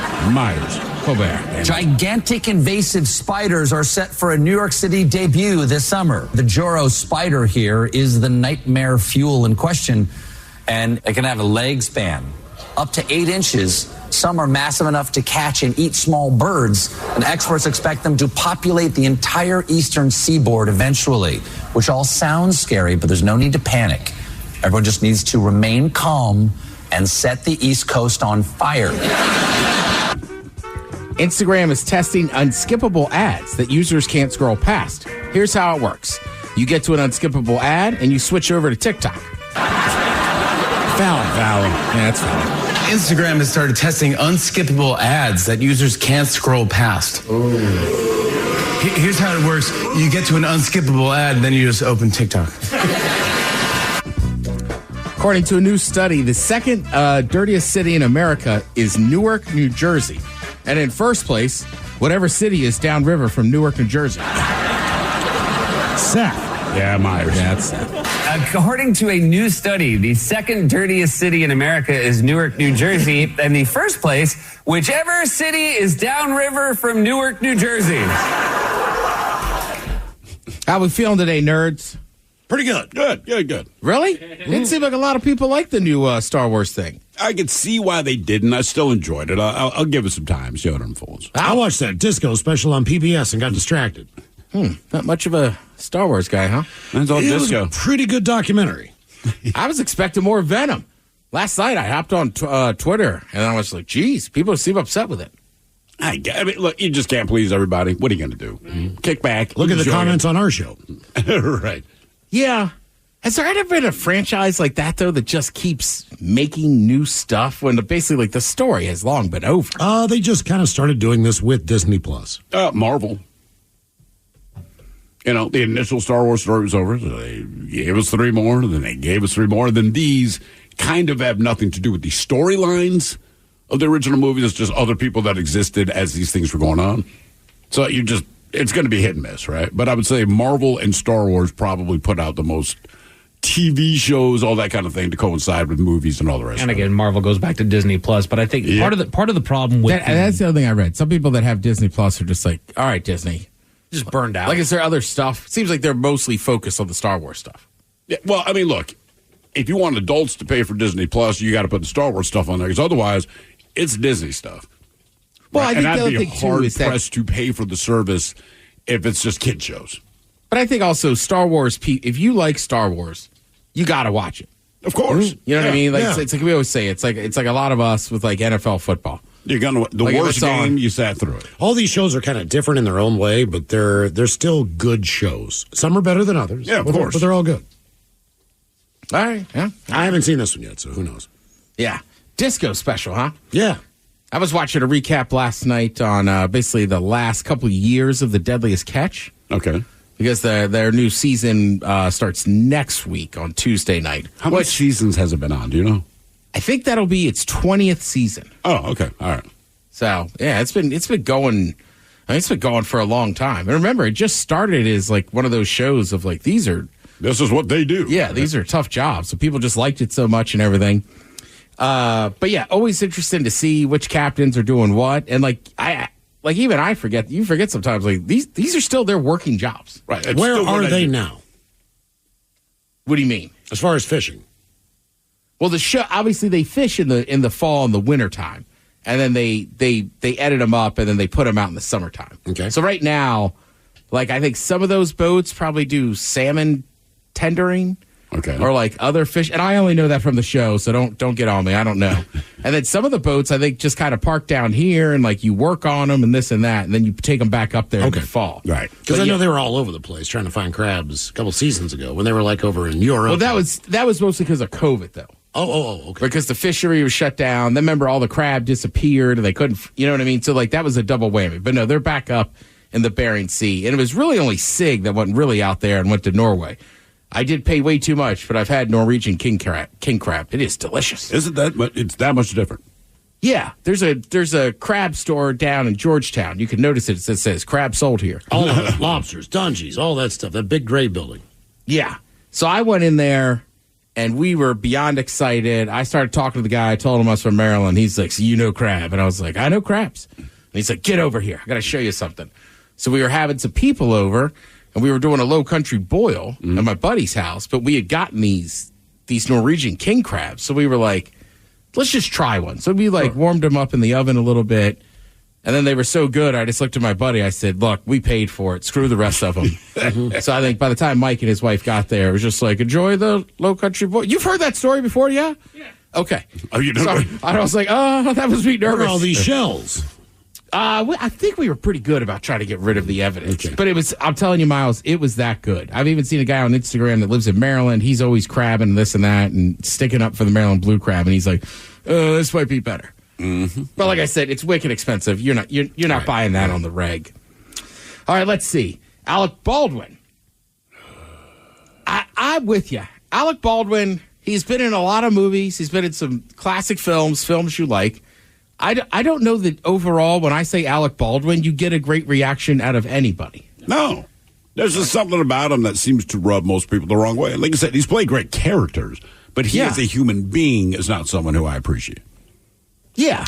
He's always entertaining on SNL, 30 Rock. That's what I mean. His character's he's good. great. He's right. And it's funny because Alec Baldwin is one of the few people that gets attacked politically on both sides. Right. You know what I mean? Like, I think he's a liberal, but I don't know liberal people that really care for Alec Baldwin either. So this is an interesting one. Also, he just got, there was that case about the involuntary manslaughter from the woman that shot on the set of the movie he was working on. Well, now Alec Baldwin and his wife and their 7 kids who range from age 10 to 2 years old, they're going to get a reality show. My God. Nothing about that appeals to me. They say he really wants you to think he's a simple family man. That's why the TLC, the show is called The Baldwins. I don't see this being a huge success, but also credit to TLC. There's plenty of reality shows that I've never watched that I thought would suck, and people love them. Did your mom ever call you by the wrong name? Call you Chris or anything? Yeah, sure. Okay. I cannot imagine, especially because he's up there in age. Right. He's got 7 kids. Like, rattle them off right now.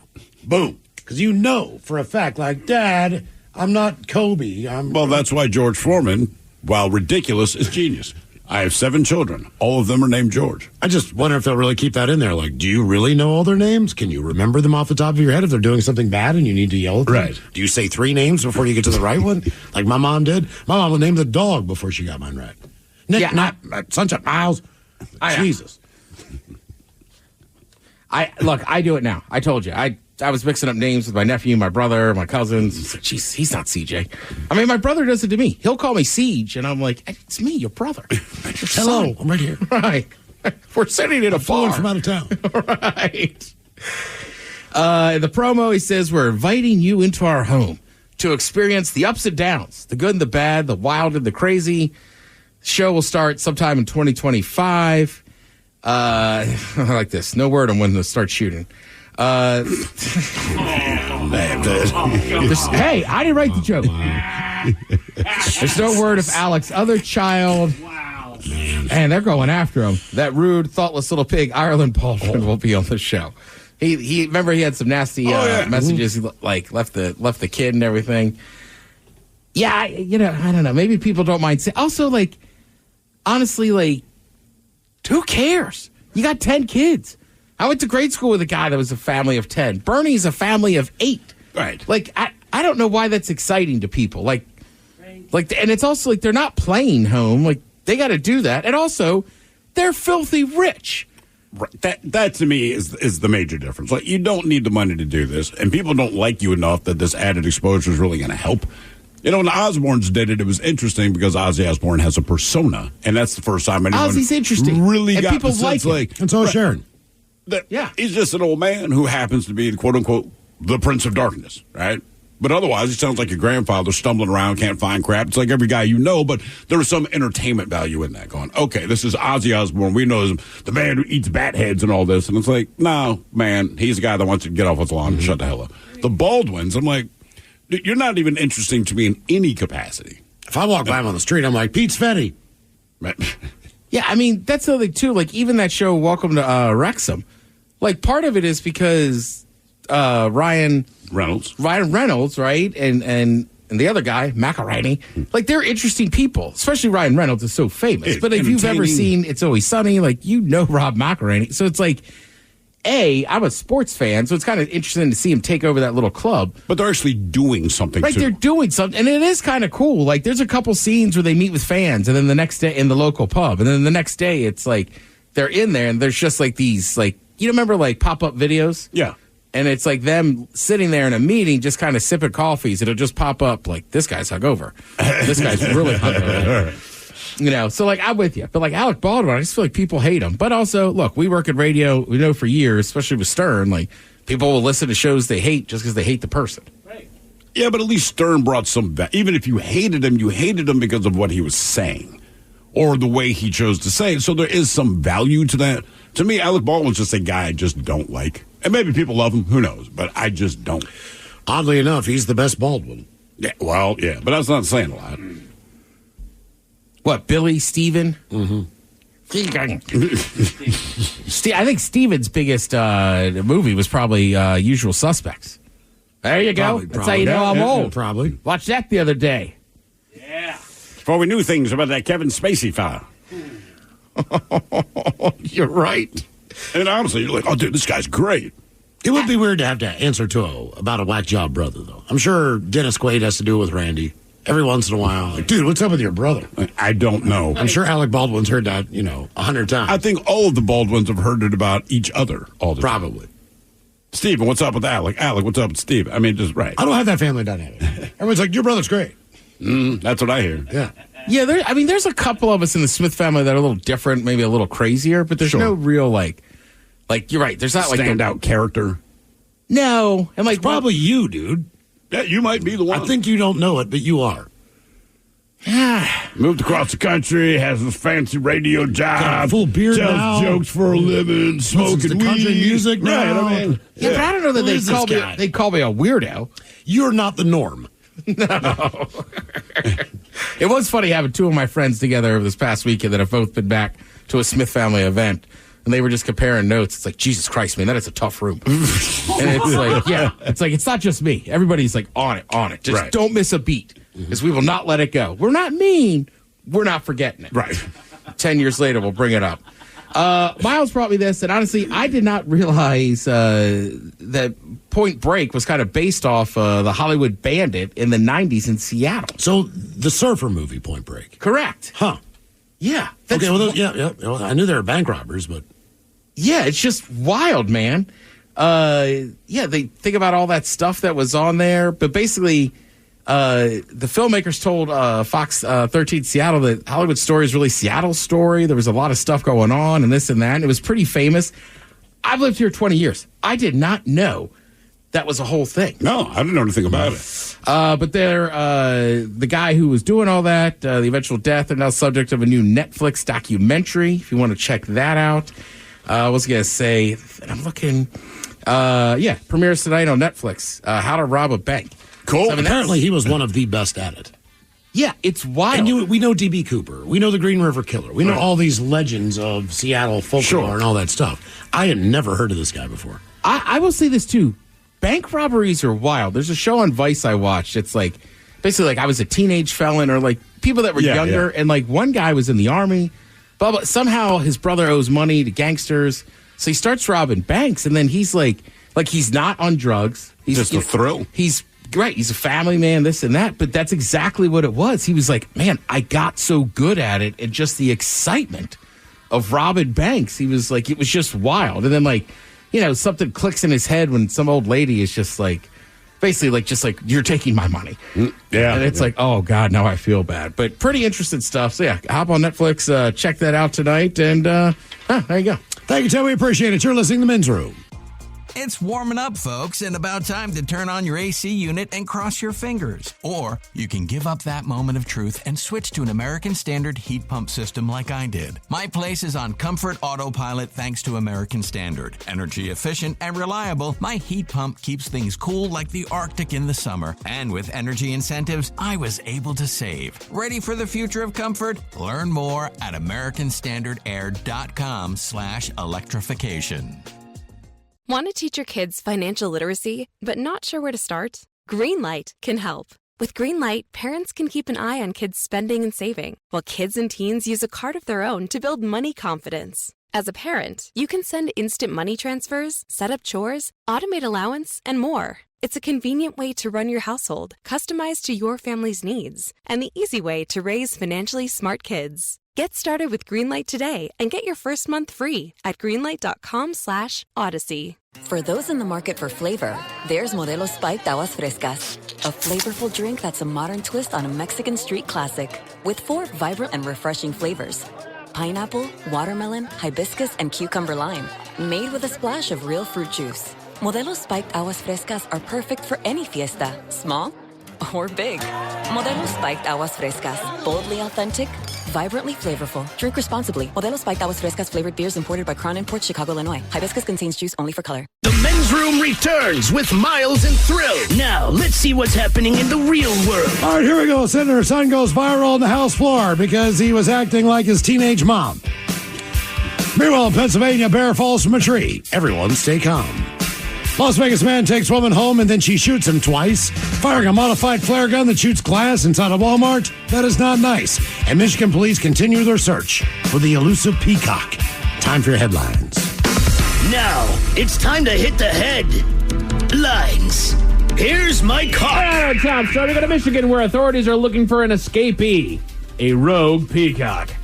The story goes that a local high school student found the bird while walking to school and managed to capture it and bring it to the campus. Why? I don't know. At some point after arriving at the school, the bird escaped once again, which is when animal control got involved.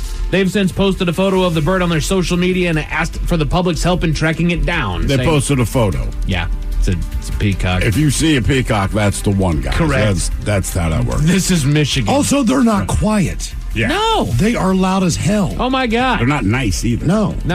Which is why I'm a they little got bit one surprised. up in Saint-Michel. They do. Loud as hell. Oh, yeah.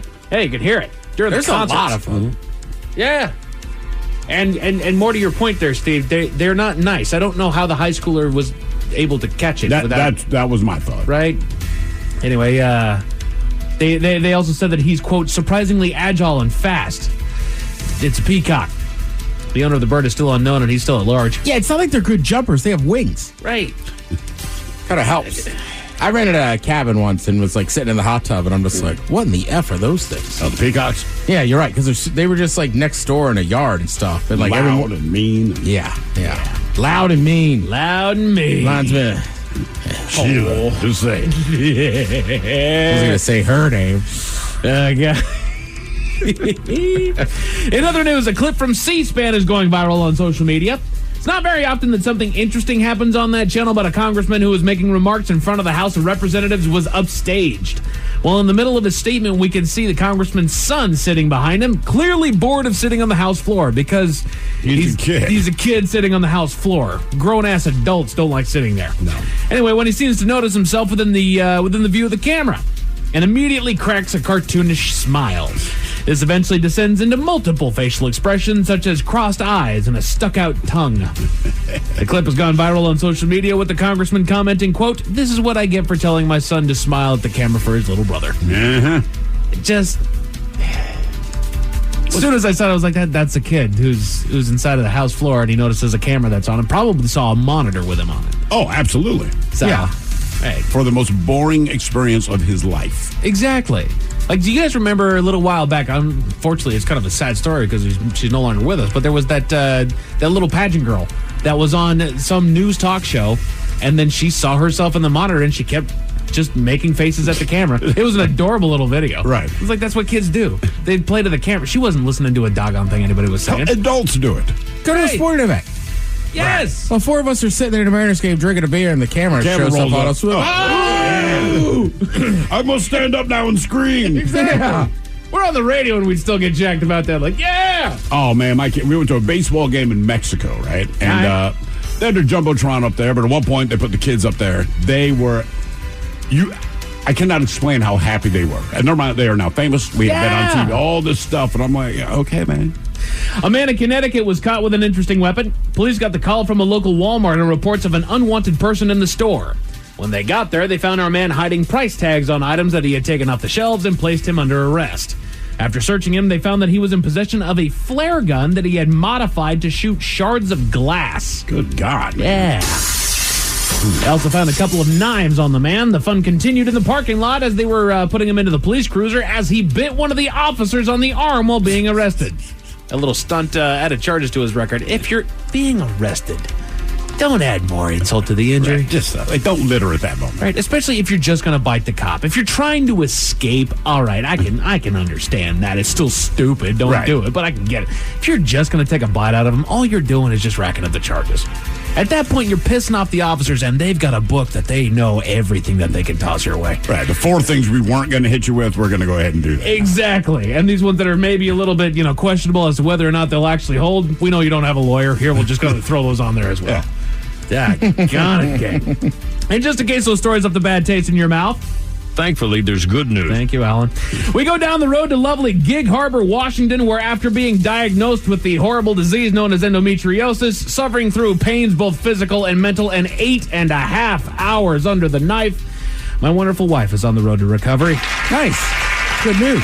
Very special thank you to our doctors, Dr. Newville, Dr. Mossbrucker, Dr. Pye, Dr. Yagi, everyone else in that operating room that helped. From what I can tell on this side of my horribly limited knowledge, they did fine work that should put her in great shape for a good long while there. Awesome. So Good, man. Good. Got to see her this morning.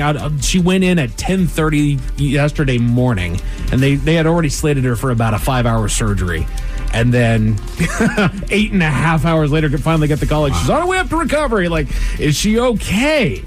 Based on the story you shared with us earlier about going on your honeymoon, did they give her a pediatrician? No, but she did need the child's cuff to take her blood pressure. And that is honest truth. The child's cuff. She does. She needs the child's cuff for her little arms.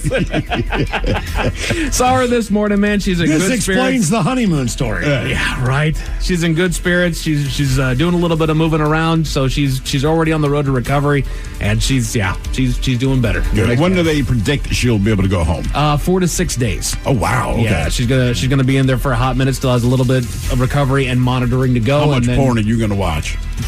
Men's Room IPA continues to spread around the Pacific Northwest. Can we go back to Dr. Pye? Yeah. Dr. Pye. That just sounds like a good pie shop. Dr. Pye. Dr. Pye. She's hilarious, dude. I love Dr. Pye. She was awesome. Sorry, I'm just like... The doctor that operated on my daughter was Dr. Love. Dr. Oh, my God. Dr. Love. Dr. Love. Call me. Yeah, exactly. Men's Room IPA continues to spread about the Pacific Northwest. Our buddy John found it at Island Market down there in Olympia. Our friend Janet found it at Crockett's Public House. And then we have Sam who found it at Hops and Drops. Love going to Hops and Drops. Hops and Drops a good spot. I love it. I've been to a few of them. Yes, it used to be Hop Jacks. Now it's Hops and Drops. So yeah. I'm here for the change. We're all good here. There it is. Men's Room Sports. Still quiet in the things other than baseball. However, your Seattle Mariners took the first of 3 against the A's last night in a 4-3 victory. That series continues tonight en route with Logan Gilbert on the mound. As far as your weather, things are clearing up and getting better every day. Temperatures are going to bottom out in the low 50s by 5 a.m. before bouncing right back tomorrow. Expect clear skies and mid-high 60s for tomorrow as far as your weather goes. And that is it for your headlines. With that, Mike Hawk is out. Thank you, sir. We appreciate it. We'll see you next time. The head chef is back with Ted's Meat and Potatoes. And once again, we'll play the game known as Big Dummy. Yes, indeed. It's all true. But in the meantime, well, we be all about this bitch. So until next time, please do what you do best. And for Aletha's sake, stay beautiful. The Men's Room has been taped before a live studio audience. Wardrobe and makeup provided by Mantastic Limited. This has been a presentation of the Men's Room Radio Network. Oh, man! A Double Flush production. You don't just live in your home. You live in your neighborhood as well. So when you're shopping for a home, you want to know as much about the area around it as possible. Luckily, Homes.com has got you covered. Each listing features a comprehensive neighborhood guide from local experts. Everything you'd ever want to know about a neighborhood, including the number of homes for sale, transportation, local amenities, cultural attractions, unique qualities, and even things like median lot size and a noise score. Homes.com. We've done your homework. This is the story of the one. As a maintenance engineer, he hears things differently. To the untrained ear, everything on his shop floor might sound fine, but he can hear gears grinding or a belt slipping. So he steps in to fix the problem at hand before it gets out of hand. And he knows Granger's got the right product he needs to get the job done, which is music to his ears. Call, click Granger.com, or just stop by. Granger, for the ones who get it done. With an American Standard heat pump system, the future of heating and cooling your home is already here. Bringing constant comfort to your home, American Standard heat pumps are energy efficient, reliable, and ready for tomorrow, today. Plus, making the upgrade from your traditional furnace or AC unit is easier than ever before with home energy offers, rebates, and tax credits. Learn more at americanstandardair.com/electrification. American Standard, built to a higher standard. With the $5 meal deal at McDonald's, you pick a McDouble or a McChicken, then get a small fry, a small drink, and a 4-piece McNuggets. That's a lot of McDonald's for not a lot of money. Price and participation may vary. For a limited time only.